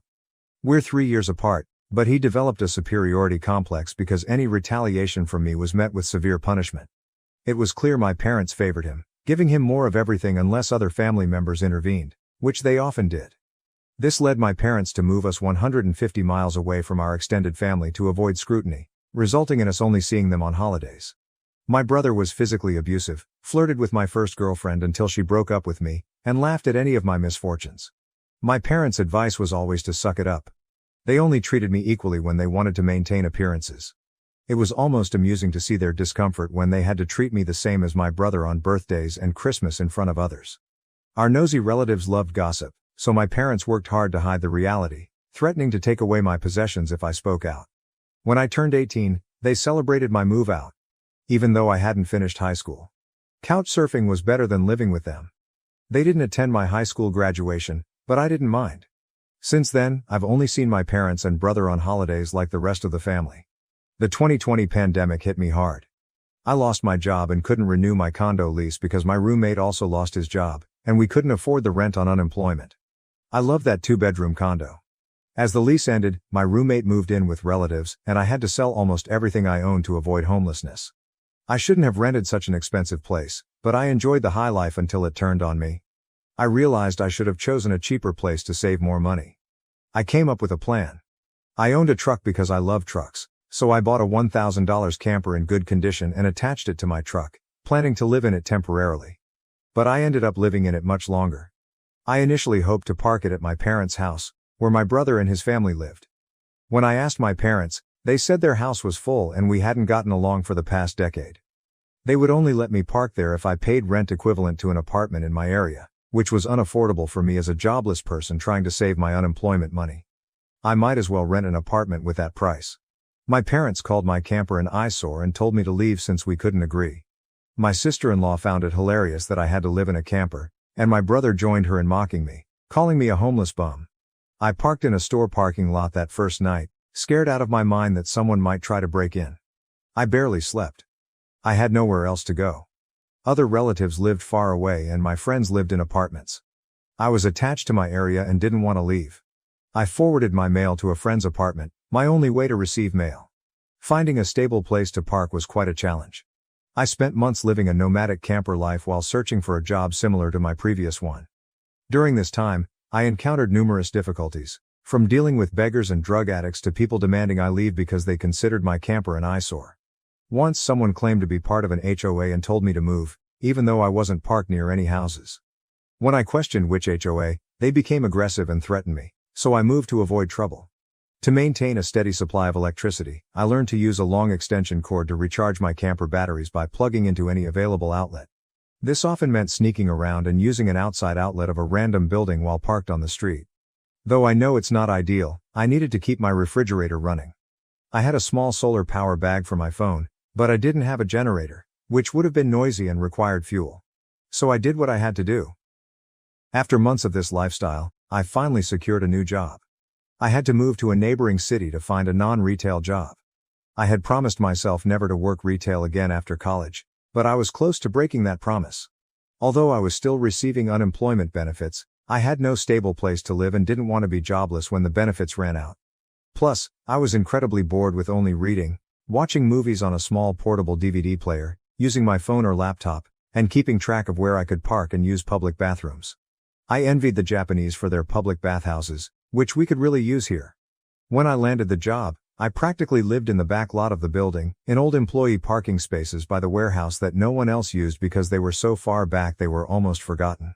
My boss, the company owner, liked this arrangement because I was always available for any shift as long as I had enough sleep. He even let me detach the camper from my truck and set it up in one of the spaces so I could drive around without it. I'm not sure if this was legal, but no one bothered us the entire time I lived there. I had few issues with trespassers. The security guards handled them. I was essentially on call all the time and worked nearly every day. My boss allowed me to plug my camper into the building for power and water, and I paid a small rent by working for free on Sundays, when the office was empty except for the janitor and security guard. I showered at a friend's apartment or at my local gym since the camper had no shower and only a portable toilet. I avoided using it to keep from having to empty it, a nasty chore, so I used other bathrooms whenever possible. I had a key to the warehouse and could use the bathroom there at any time. I became close friends with the night security guard. Heating the camper in winter was easy with a small electric heater, but summers were tough. Without AC, I got a used portable air conditioner to make it bearable. I earned a lot of overtime and learned new skills from my coworkers. Eventually, midway through the year, I was promoted to supervisor and started earning a better salary. This made me realize I needed a stable long-term living situation. I found a 3-bedroom manufactured home on a small property just 2 miles from work. I bought it for $10,000 less than the asking price, using nearly all my savings for a down payment and getting approved for a home loan. I no longer had to live in a camper. There was enough space to park my truck and set up the camper in the backyard, where it could serve as an extra space if needed. Once settled, I made the mistake of bragging about my new home on Facebook. My family saw the post, and that's when things got complicated. A few weeks later, my parents and brother, along with his family, showed up unannounced for a tour. I hadn't given them my address, so I still don't know how they found me. None of my friends admitted to telling them, and no family had visited me before, so I suspect they may have followed me home from work. It wouldn't surprise me. Once I opened the door, they practically barged in like a horde of overexcited tourists, immediately making themselves at home. They nosed around everywhere, And my sister-in-law kept flashing me this unsettling smirk. It wasn't until later that I figured out why, and it made me angrier than a bull on steroids stung by a hornet. My parents kept talking about how much extra space I had and how it was too much for someone like me who had no wife or kids. Sure, not now, but maybe someday. My brother kept pointing out that my house had more space than our parents and was closer to his job. Red flags all around, I know. Eventually, my brother, let's call him Dan for simplicity, asked to speak privately. Everyone else suddenly left the room and gathered on the front porch, making me realize they had planned something. Dan said the house was too much for me alone and suggested that he and his family move in because his wife was pregnant with their fourth child and my house was much closer to his job. He pointed out that I already had the camper, so I could just live in that while they took the main house. Not once did Dan mention offering rent, even though he had a good job. He also talked about making changes and setting curfews, saying I couldn't just walk in any time without notice. If it weren't my brother, I would have thought he had lost his mind. But Dan had long since gone off the deep end, thanks to our parents treating him like the center of the universe. I tried to speak, but he kept talking over me, as if I had no say in the matter. There was no way in hell I'd rent my house to him or his insufferable wife. I might consider renting to others to help pay off the mortgage, but not to them. I had seen stories like this online but never thought it would happen to me. Yet my parents, brother, and sister-in-law were a perfect fit for the roles of entitled narcissists. So I picked up my phone, set it to record, and held on to it. Dan didn't notice or care. He kept waving his arms and listing all the reasons why he needed my house. He acted like it was a done deal and even tried to shake my hand. That's when I finally stood my ground and said, "Hell no," loud enough that Dan stumbled backward. I rarely raised my voice to him like that, as I was usually punished for it by our parents, but this was my house, not theirs. My resolve was unyielding. I stood up and told him that my house was not up for grabs, and acting like he could move in just because they wanted it wouldn't change that. I bought my house for myself, and it wasn't my fault he kept having more kids and had to live with our parents because he couldn't afford to move out. Dan got as close to me as he could without touching me and said I didn't deserve the house and that he needed a better place for his family. I laughed in his face, saying that was total bull because I worked hard to buy my house. Of course, I deserved it. Dan started yelling that I had no wife or kids and didn't need all the space, so I might as well give it to him. I told him I wasn't giving him anything, and he hadn't even offered to pay rent if he moved in. I'd still be covering the entire mortgage on my own house without being able to live in it. Then Dan said he shouldn't have to pay rent because his family came first. After I kicked my parents, brother, and sister-in-law out for trying to force me to hand over my new house, I immediately went on social media and told the whole story to the family. It spread quickly, but you won't find it now because it has since been deleted and my profile is private. I posted about it because I knew my family would twist the event to make me the villain, and I was right. But I had about an hour to get my side out first, and I had video evidence to back up my story. No, I don't plan on showing the video here, so don't ask. Being proactive paid off because I got a decent number of family members on my side right away. My parents, brother, and sister-in-law must have planned to write their own post, but it was too late, so they didn't even bother trying to lie much. They had a few supporters, but not many. Most of our family already knew how entitled they were, so they quickly understood and accepted what happened. One person, whose identity I don't know, called me to rant that I was a horrible brother and needed to make way for a real family man. I just ended the call and blocked the number. It didn't happen again. The week went by and my parents showed up with Dan on my front porch, just as they said they would in their ultimatum. They rang my doorbell like crazy and pounded on the door until I finally answered. I opened the door just a crack, and they tried to shove their way in again. But I had installed a couple of latch chains and braced my body against the door. My father and brother demanded I let them in, but I said I was recording everything on camera and would call the police if they tried to force their way in again. My mother calmed them down and, in her most sickly sweet tone, asked if I was ready to let my brother move in. I told them to f off and never come back. My mother put on the crocodile tears and asked why I couldn't just do this for Dan because he's my beloved brother. I laughed and bluntly said I don't love him as a brother because he treated me like crap for years, and they encouraged him to do so. They are terrible parents, and he is a terrible brother. Then I told them to leave or I'd call the police ASAP. They all left surprisingly easily, apart from my mother's loud crying and the others giving me dirty looks. One could say making them leave was suspiciously easy. I thought the whole mess was over, but I should have taken them more seriously because they had other stupid plans. I came home later that week on Friday evening to find a moving truck and my brother's minivan parked in my driveway. It was Dan and his family. They were moving stuff in. He waved at me with a crap-eating grin. I was furious and told him and his family to stop, but my sister-in-law smugly said that, like it or not, they were moving in. Then, in the most fake way, while tilting her head and puckering her lips, she said it was okay because my mommy allowed it and I should always listen to what my mommy tells me. I seethed with rage just hearing those words and looking at her smug face, so I locked myself in my truck and called the cops right away.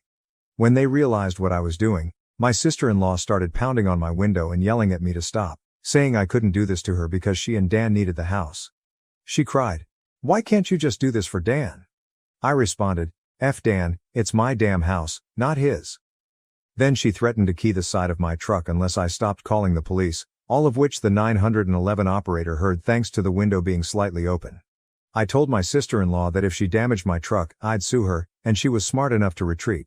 When the police arrived, Dan, my sister-in-law, and their kids had locked themselves in my house. I explained the situation to the cops and showed them my new driver's license with my current address. When we approached the front door, I noticed they'd changed the lock, and the old one was lying on the porch with the center drilled out. The drill and a Harbor Freight drill bit set were left right next to it. Could they have been any more foolish, leaving evidence out like that? I pointed out the broken lock and the drill, then detailed the events that had transpired.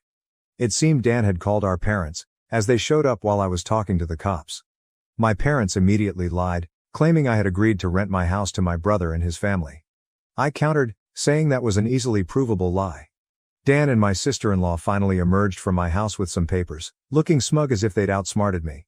They had drawn up a fake rental agreement, but my signature wasn't on it. There was a signature, but it didn't resemble my handwriting at all. I doubted they had ever seen my signature, which was incredibly stupid on their part. I pointed out that it was blatant fraud and that if the cops investigated it would be clear. I warned that going to jail and court wouldn't benefit them, and it could even make Dan lose his job, his only means of supporting his family. I also mentioned I would get a lawyer and sue for damages if anything of mine was lost, stolen, or broken, and I'd call CPS for good measure. Dan turned white and looked terrified, but my mother stepped between us, insisting I should do this for Dan and live in the camper so they could have a family home. I shouted at her that if she thought it was such a great idea, she should let Dan have her house instead. The cops separated my mother from me and I loudly demanded they all leave immediately, or I'd press charges. I declared that they drilled out my lock to break in. The lease papers were obvious fakes, they badly forged my signature and I had recorded video of my sister-in-law attacking me. These were felonies I could ruin their lives with if I wanted, and if they didn't leave, I would do just that. The only reason I hadn't already was for Dan's kids, so they had one chance to get out. My parents finally realized they couldn't force me to give in. My mother surrendered, saying she'd put an end to this. She spoke quietly to my sister-in-law while my father talked to Dan. My sister-in-law instantly started crying loudly, ripping up the fake rental papers into tiny bits and tossing them like confetti, only to have an officer tell them to pick up the pieces or be cited for littering. The cops had, "I don't get paid enough for this," looks on their faces. Dan had to start telling his kids to load their stuff back into the moving truck. The kids were all crying, with the eldest sobbing that he wouldn't get his own room now. My sister-in-law and Dan tried one last pathetic attempt to guilt me with a sad family routine, gathering in a group hug facing me. They must have practiced it beforehand. All the kids had the same pleading look with quivering mouths. My sister-in-law kept rubbing her pregnant belly and tilting her head to look pitiful, and my brother made the saddest face he could, saying, "Please don't do this. We need to be able to live here." But I didn't budge and told them to keep packing. All the kids and my sister-in-law turned up the crying, and Dan yelled, "Are you satisfied with yourself? You've denied us a home because you're too selfish to share and help out family." I laughed like a maniac and retorted that what he was trying to do was taking, not sharing, and no amount of crying would make me let his family move in. He was no brother of mine anymore. He was just an entitled prick who thought he could take whatever he wanted from me like when we were kids. Dan started F-bombing me until the cops warned him to cool it or he'd end up in cuffs regardless of whether I wanted to press charges. He looked both scared and supremely pissed off. I asked the cops if they could stick around until my parents, brother, and sister-in-law had all left, and they said they weren't going anywhere until the situation was resolved. In fact, within a few minutes, the 2 cops became 4 as more arrived for some reason. That gave my parents extra incentive to get moving. I made Dan give me the keys to the new lock he'd put on my front door, although I got a new lock the next day anyway because I didn't know if he had copies of the keys. He was really reluctant to hand them over and ended up throwing them down the street and into a storm drain, telling me to get them myself. One of the cops scolded him for that and made him retrieve the keys. Dan had to pull off the grate to get at them and got pretty dirty in the process. When he finally got the keys back, he grumbled and then slammed them into my hand. I then told them all to leave and never come back. My mother threatened to disown me for this, as if that were some kind of threat. I voiced that to them, and in an overly sarcastic tone said something like, "Oh no, that means I won't get to come to any holidays with you guys where I always get treated like crap because Dan has always been your favorite. You treated me so badly growing up that if Dan ever needs an organ donor, I wouldn't give him anything. So do like you always told me when I was mistreated and suck it up." Final update. My parents told my brother to take my house because I don't have a family. I waited until after the new year to make an account and post, just in case more stuff happened, and it did. As previous readers know, my sister-in-law was making passive-aggressive posts on social media clearly directed at me, especially after she had her fourth baby in November. She kept posting the same repetitive nonsense, finding semi-clever ways to reword it but essentially complaining about living with my parents, the lack of space, and needing her own house. I know I sound dismissive, but after what I've been through with these people, you'd be ready to sarcastically play tiny violins in front of them too. They're just that bad. Since I waited until January to post, more happened, just as I thought. I mentioned before that I'd invited half the family for a Christmas Eve party at my house.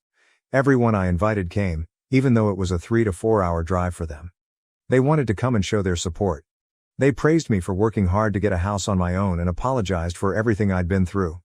They asked why I didn't just take my camper and drive 3 hours back to them instead of living nearly homeless for so long, and I had to sheepishly admit I was very attached to living around here, where my best employment opportunities were. My hometown doesn't have many great job opportunities in my field, if any, and I wanted to make my own way as much as possible. An answer they overall accepted. We moved on to having a really nice party, the best I'd had in years. Some relatives brought CDs of great Christmas albums, and my favorite was the one my uncle brought of Ray Charles. He sings Christmas songs like no one else. It was a grand and happy time. I felt like, for once, I could just forget my past issues and enjoy the moment. But I wouldn't be writing this if it had stayed that way. About 2 hours into the party, you know who showed up. My parents, brother and sister-in-law walked in trying to look all smiles. They didn't even knock, just walked right in like they belonged there. I shut off the music and told them to leave immediately. They begged to stay and said they brought gifts. One of my uncles stood up and yelled at them before I had a chance to speak. He said they didn't deserve to be in my home or my life after the crap they pulled months earlier, and several other relatives backed him up. This uncle, my mother's brother, used to adore her until he found out about the stuff that went on between me and my parents. My grandparents, my mother's parents, as old as they are, hurriedly stepped in and told my parents that if they wanted to make amends with me, it was far too soon. They expressed their immense disappointment in them for the past year. They'd hidden their favoritism for my brother from prying eyes for a long time, but no one was fooled anymore. They needed to make a serious effort to treat me like a son if they ever wanted to be in my life again. Then they turned to Dan and my sister-in-law and said they were tired of the repetitive nonsense my sister-in-law kept posting. They told her to let it go already because my house would not become their new home. My sister-in-law reverted to her usual crying routine, throwing a tantrum about how she should be the one living here and not me. She sat down and complained that it wasn't fair I had this house to myself when I had no family, while she had 4 kids that needed more space. She just wanted a better place to live and feel like a real mom. It was petty of me, but I loudly pointed out that she sucked as a mother because she let my mom do most of the parenting while she sat on her butt all day, playing on her phone or spending all of Dan's money. She had the nerve to complain about it. I even joked that I was surprised her baby didn't get drunk from her breast milk since she drank so much booze. That comment got me some stares. My sister-in-law demanded to know if I was calling her a bad mom. I said the evidence speaks for itself. If she wanted to afford to move out of my parents' house someday, she needed to use her college degree, get a job, and save money. My mom already did most of the childcare for my brother's kids, so she'd have plenty of time after her baby got a little older. My brother's eldest, a 7-year-old, ran up and started kicking and screaming at me for yelling at his mom. He kept at me about how his mom said I was the bad guy who made her cry and didn't let them live here. My brother pulled his son away, but the other relatives jumped back in, and it turned into a family intervention against my sister-in-law and brother. She was crying, her new baby was crying, her kids were crying, hell, even Dan was nearly in tears from the verbal lashing he was getting. He ended up just sitting on the ottoman by the front door, looking like a complete wreck.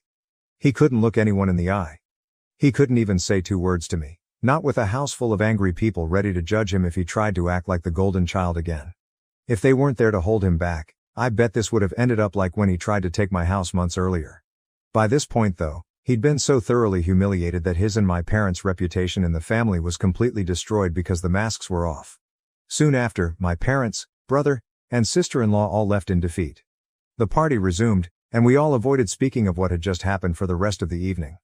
Since most of the adults had been drinking, everyone stayed the night at my house. I even let some of them sleep in the camper to ensure there was enough space. It makes a good guest house. My relatives had wanted a tour of it earlier and couldn't believe I'd been living in it for around 2 years. They asked a lot of questions about what summer and winter were like and so on. I was up earlier than everyone else on Christmas morning and had a fresh pot of coffee and some ibuprofen ready for those suffering from spiked eggnog hangovers. They complimented me on being a way nicer host than my parents ever were, and we all agreed to do this again next Christmas. After Christmas, my sister-in-law finally stopped making posts that were obvious digs at me and even deleted the old ones. But shortly after the new year, she posted again, complaining about how she tried to convince my parents to get a camper like mine so it could be set up in the backyard. That way, Dan and his family could use the whole house as their family home. My parents vehemently turned down that idea. They were not going to be pushed out of their own home, let alone their master bedroom. The post was only up for a couple of days before my sister-in-law removed it, and she has hardly posted anything since. She loves to complain, but if a tree falls and no one is around to hear it, can it still complain? My sister-in-law seems to have realized there's no point in doing it when no one is listening.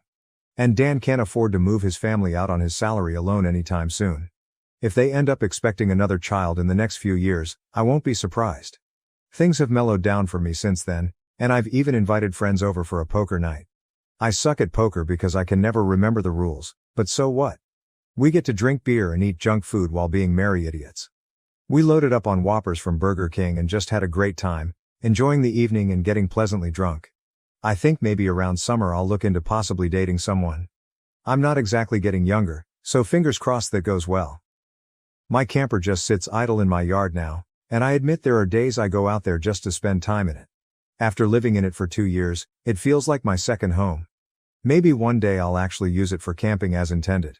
I've never been camping. My parents considered it a waste of time, so it would be a completely new experience for me. This pretty much marks the end of what happened. My parents, brother and sister-in-law have been staying clear of me.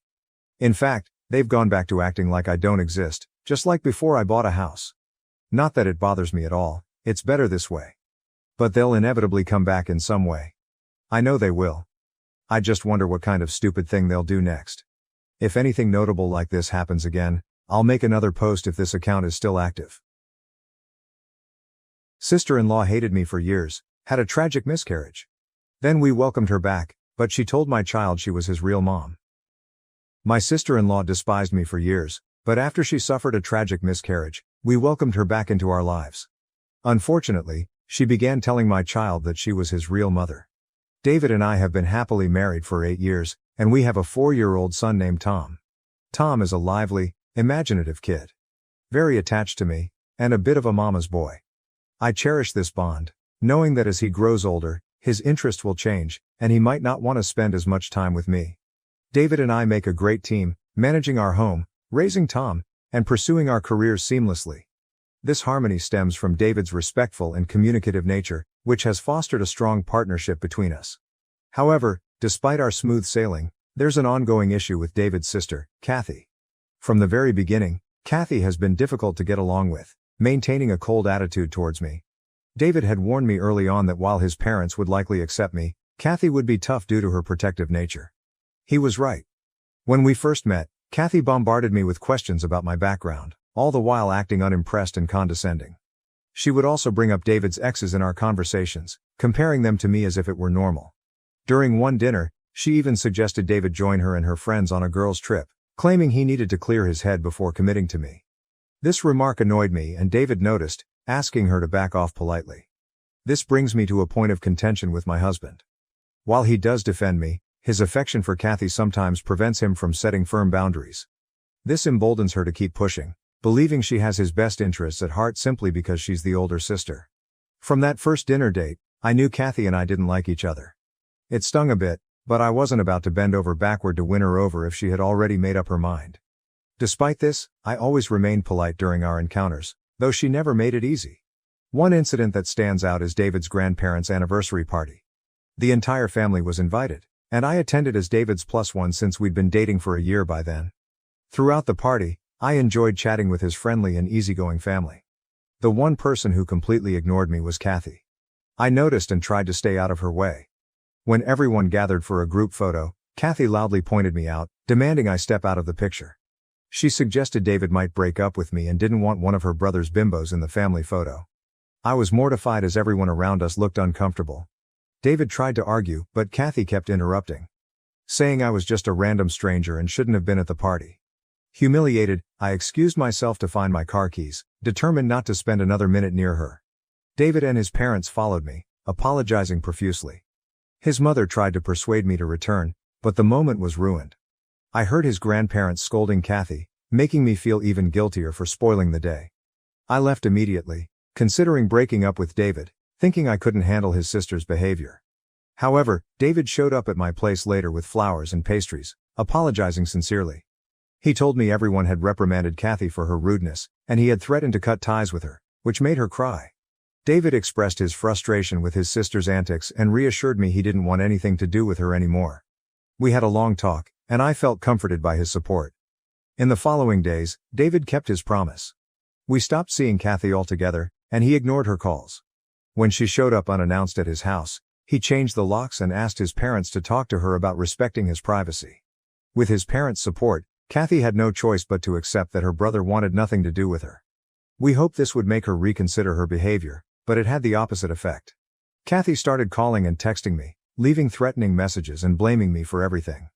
The breaking point came when Kathy showed up at my workplace one afternoon, demanding to see me. Thankfully, my manager intervened and kicked her out, but the incident left me deeply shaken. I told David that I had no choice but to break up with him to escape his sister's harassment and consider taking legal action against her. David was devastated, pleading with me not to end our relationship and promising he would handle the situation. David then convinced his parents to arrange a meeting with Kathy at their home. During this confrontation, his parents, fully aware of what Kathy had been doing, made it clear they wanted nothing to do with her unless she changed her behavior. They all warned Kathy that her actions were borderline crazy, and if she continued, they would support my decision to take legal action. Miraculously, Kathy finally broke down and admitted she needed help. She confessed to feeling out of control and revealed she had lost her job and had been unemployed for months, worsening her mental state. David's parents took immediate action, admitting her to a psychiatric hospital where she could be monitored. David reiterated that he did not wish to maintain contact with her, which Kathy reluctantly accepted. She sent me an apology text that felt somewhat insincere, but I hoped for her sake that she would heal. When David and I finally married, we chose not to invite Kathy, even though she had been discharged and seemed to be doing better. I wanted nothing to do with her, and everyone respected my decision. Kathy did send flowers to congratulate us, which I appreciated. After we returned from our honeymoon, Kathy announced her engagement. It surprised everyone, as no one knew she had been dating. We were cautiously happy for her until we learned she was marrying a man she met in the psychiatric hospital. This man, James, was schizophrenic and an alcoholic with violent tendencies, according to his doctors. Understandably, David and Kathy's parents were concerned. Kathy planned her wedding for the following month and only invited David, excluding me. While I wasn't surprised and felt relieved not to have to make an excuse, David was offended by the exclusion and chose not to attend. Those who did attend the wedding later told us it was a disaster. Kathy and James were heavily intoxicated during the ceremony and couldn't even properly repeat the vows after the priest. During the reception, James continued drinking until he was blackout drunk, then started ripping open his shirt and pants while everyone watched in horror. Being schizophrenic, James didn't like the attention and suddenly attacked a server, accusing the innocent bystander of looking suspicious and hiding something. His family managed to calm him down and paid off the server to avoid pressing charges. This incident deeply scarred everyone, raising serious concerns about Kathy's safety. If James could attack a stranger, what was to stop him from attacking Kathy? David and his parents tried to talk to Kathy about her husband's disturbing behavior, but she was convinced she could change him. Despite their warnings, Kathy believed James would never harm her. Unfortunately, she was wrong. Over the years, James isolated her, cutting off contact with family and preventing her from seeking help. Though there were instances of police being called due to their violent arguments, Kathy refused to leave him, convinced he was the one for her. 4 years ago, I became pregnant with Tom, and we were all overjoyed. I wanted Kathy to be part of my baby shower, so we sent her an invitation. When we received no reply, David drove to her place to check on her. He discovered that James had cut her off from any communication with us and thrown away the invitation. David confronted James, but Kathy defended her husband, refusing to see his wrongdoing. Frustrated, David left, and we lost contact with her. Even after Tom was born, we did not reach out, and her parents eventually stopped trying to convince her, hoping she would be okay. The past few years with Tom have been peaceful and full of love. David and I have found a wonderful rhythm in our marriage, and Tom keeps us busy with his curiosity. David's parents visit every weekend to babysit while we have our date night, allowing us some time off and giving the grandparents quality time with Tom. Everything was going well until 8 months ago when Kathy showed up at our doorstep, muddy and disheveled, with no shoes on. We immediately let her in, and I fetched her a blanket as she was shivering. We hadn't seen her in years and were at a loss for words. David comforted her, asking if she was okay. Kathy looked numb, staring into space. Eventually, she revealed that she had just miscarried. We listened in shock as she recounted how she had gotten pregnant a month ago, initially believing James would be happy. However, he grew increasingly paranoid, fearing the baby would take her away from him. They fought frequently, and he even threatened to poison her food to cause a miscarriage. That day, she woke up feeling uneasy, and at the doctor's, she found out she had lost the baby. Numb and sick, she couldn't drive home, so she walked, eventually ending up at our house. She must have walked at least 20 blocks barefoot, but she couldn't remember why she had no shoes on. I felt so sorry for her and immediately gave her a hug. At first, she hesitated, but then she hugged me back. We sat there for 5 whole minutes as Kathy cried into my arms. We knew then that this was her way of asking for help. David seemed ready to confront James directly, but I convinced him to call the police and notify their parents, who were better equipped to handle the situation. His parents were incredibly grateful to have their daughter back and assured her of their unwavering support. When the police took her statement, they were as shocked as we were by the abuse Kathy had endured. James was arrested despite his protests and threats, continually denying his involvement in her miscarriage. However, Kathy's toxicology report revealed she had been poisoned, leading to the loss of her baby. In the end, due to James's mental issues and his incompetence to stand trial, the judge sentenced him to an indefinite stay in a psychiatric facility for treatment. Although this was frustrating, we were grateful to have Kathy back safe and sound. By then all my previous animosity towards her had vanished. As a woman, I felt immense sympathy for her and wanted to move past our history to help her heal. Kathy also seemed calmer and no longer hostile towards me. When we felt she was ready, we introduced Tom to her, hoping it would aid her recovery. She grew very close to Tom in a short time, which none of us minded initially. This should have been my first red flag. Over the weeks, she found ways to spend more and more time with my son, often showing up unexpectedly at our house. Staying with her and David's parents made it easy for her to drive over unannounced. She insisted on giving Tom baths and reading his bedtime stories, gestures that initially seemed kind but gradually felt intrusive. Kathy's increasing presence started to feel odd. She visited almost daily, staying longer than necessary, bringing toys and gifts for Tom, and always seeking involvement in his daily routines. She would comment on his clothes or hairstyle, suggesting how Tom would look better, which bothered me. While I appreciated her efforts to bond with Tom, it began to feel like she was undermining me again, this time through my son. My maternal instincts kicked in, and I talked to David. He assured me that I might be overthinking and that his sister was just trying to cope with her pain. He reminded me of her recent loss, making me feel guilty. I decided to let her be, thinking if taking care of Tom made her happy, what was the harm? As days went on, I tried my best to accommodate her constant presence. She started looking after Tom daily while we were at work and even took him to the park in the evenings. Sometimes when I came home, I noticed that my son no longer greeted me with the same enthusiasm. He wouldn't run up to me, and instead, looked at me with curiosity. After Kathy left, I would try to talk to Tom about his day and whether he had any issues with Kathy, but he was less engaged and seemed sad. As his mother, this change in his behavior worried me deeply. However, when I discussed it with my husband, he would gently dismiss my concerns, assuring me that Tom was just growing up and I was overthinking. The nagging feeling persisted, so I confided in a coworker, who suggested installing nanny cams from Amazon in Tom's room and our living room to monitor him. I thought this was a brilliant idea and promptly bought 2 cameras. I didn't inform David about this, not wanting him to dismiss my concerns again. Yesterday, after Tom went to bed, I decided to check the nanny cams. While David watched TV downstairs, I retreated to my study to review the footage, which included audio. Initially, it was just Kathy playing and caring for Tom, appearing very good with children. However, I was shocked when she pulled a book from her purse, one I hadn't seen before. We usually have age-appropriate books for Tom, but this one was different. She read the book to Tom before his nap. As I listened, I realized the story was about adoption and how a mother sometimes gives her child to another mother to care for. Kathy added her own commentary, telling Tom that this was why she had left him in my care years ago because she wasn't ready then. My eyes widened in horror as she continued, claiming that she would always be his real mother and no one could love him more than she did. She kissed his forehead and left him to nap. My hands shook with anger as I realized what she had been telling my son, causing his strange behavior. This poor child must be feeling incredibly confused. I was ready to confront David and demand that Kathy never be allowed in our home again, but I held back. Instead, I decided to take a day off to spend with Tom and understand what Kathy had been telling him. When I informed Kathy that she didn't need to babysit, she reacted anxiously, insisting that she loved spending time with Tom. I firmly told her to back off, wanting a day alone with my child. David asked if I was okay, and I reassured him that everything was fine but that I needed a break. Later, I took Tom to his favorite park, and we spent the day playing, eating pizza, and laughing. I wanted him to feel safe before broaching the conversation about what his aunt had been telling him. He got a bit quiet. I reassured Tom that he wasn't in trouble and that he could talk to me about anything. That's when he opened up. He told me how Kathy had been trying to convince him for weeks that she was his real mother.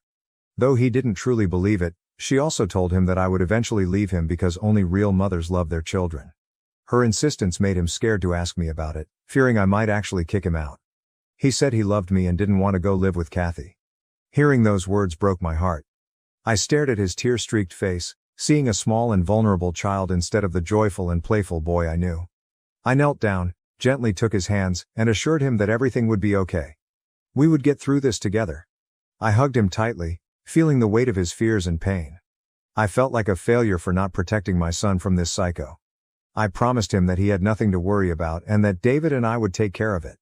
However, my son then told me that David already knew about all this. I asked what he meant and he said, "I asked Daddy, and he knows about this, but he told me not to tell you anything." My blood ran cold as I realized that my husband, despite knowing what his sister was up to, had chosen to protect her instead of our son. He knew everything. I couldn't let my son be around these people anymore. I didn't want him to be confused and frightened about his own mother. I was his mother, and it was my job to protect him from this. I quickly drove home and packed our bags. I told my parents we were coming over and that if David asked, we would say I missed them and wanted to spend time with them. Luckily, my parents are very supportive and immediately said yes. As I write this, I've already explained everything to my parents, and they are as shocked as I am about what Kathy has been telling my son. David did call when he came home to an empty house, but I tried to sound normal, telling him I needed a break from our place and work. He sounded curious, but I assured him I'd stay with my parents for just a few days. We rarely fight, so I guess he didn't think much about it even though my behavior must have seemed strange to him. I am so conflicted right now. I have no idea what to do. How should I confront this situation? Am I the asshole for distancing my son and me from my husband's crazy sister? Update 1. Wow, I woke up to over 600 comments on my post. I can't believe so many people on Reddit have come across my story. I used fake names throughout, so hopefully, none of David's family members will realize it's about him. To those criticizing me for not talking to my husband first, I assure you, I would have if my son hadn't already tried to talk to David. My mother's instinct told me that since my husband knew for weeks about our son's changed behavior and kept gaslighting me, a confrontation with him wouldn't have been productive. I needed to get my son out of the situation immediately, and he is now much safer with my parents. No one can feed him lies here, and that's all that matters. Kathy has been trying to contact me, sending multiple messages insisting she needs to see my son and how much she misses him. I plan to put an end to this at the upcoming family get-together at David's parents' place this weekend. This gathering has been planned for weeks because David's grandparents are visiting, and I thought it would be a nice time to spend together. However, given recent events, I will use this opportunity to speak my truth and ensure Kathy stays away from my son for good. Update 2. I'm back with an update. I finally confronted David as planned during the family get-together. I was so nervous beforehand, but I decided to bring the nanny cam recording as proof. To cut to the chase, I called out Kathy in front of everyone during lunch. She looked shaken and tried to laugh it off as if it wasn't a big deal. Then I showed the nanny cam footage and explained that I had recorded what she told my son. I watched the color drain from her face as I sent the video to the family group chat for everyone to see. Her parents were horrified as they watched her try to convince my son that she was his real mommy.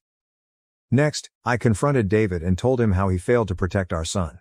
My husband looked really guilty but tried to justify his actions, saying he didn't think much of it and thought it would help his sister cope with her grief. He felt torn between supporting his sister's recovery and telling me about it, ultimately choosing to keep quiet. I told him that because of his actions, I no longer trusted him and couldn't let our son be around him or his family. For the first time in a long while, I saw my husband break down in tears, but I stood firm. I made it clear that I couldn't let my son grow up in a family where his father refused to stand up for him to protect his mentally ill sister. David and Kathy's parents and grandparents apologized to me and assured me they would make sure Kathy stayed away from our son. Kathy looked utterly humiliated but didn't have the decency to apologize. David kept trying to justify his actions, but I ignored him.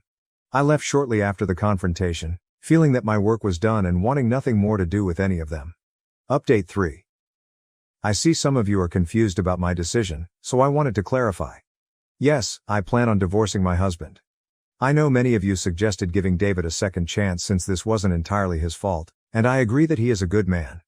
However, being a good man doesn't automatically make him a good father.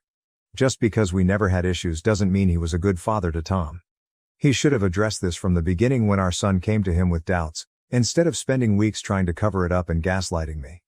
Both Tom and I can't trust him anymore. I welcomed Kathy back into my life with open arms after what she went through because, as a woman, I felt sorry for her. But in the end, she proved why I never liked her in the first place. I understand that Kathy's abuse was extremely traumatic, but that doesn't mean our son should have to suffer for it. She is an adult with mental issues, and although we thought she had improved, she clearly hadn't. However, what really surprised me was my husband. The fact that he prioritized her mental well-being over our son's shows why he should never be around Tom. He was always such a supportive husband, and I thought I could trust him, but his actions regarding Kathy have shown otherwise. I promise that from now on, I will protect my son no matter what. I am confident I can get full custody of Tom if I expose his family history during the custody battle.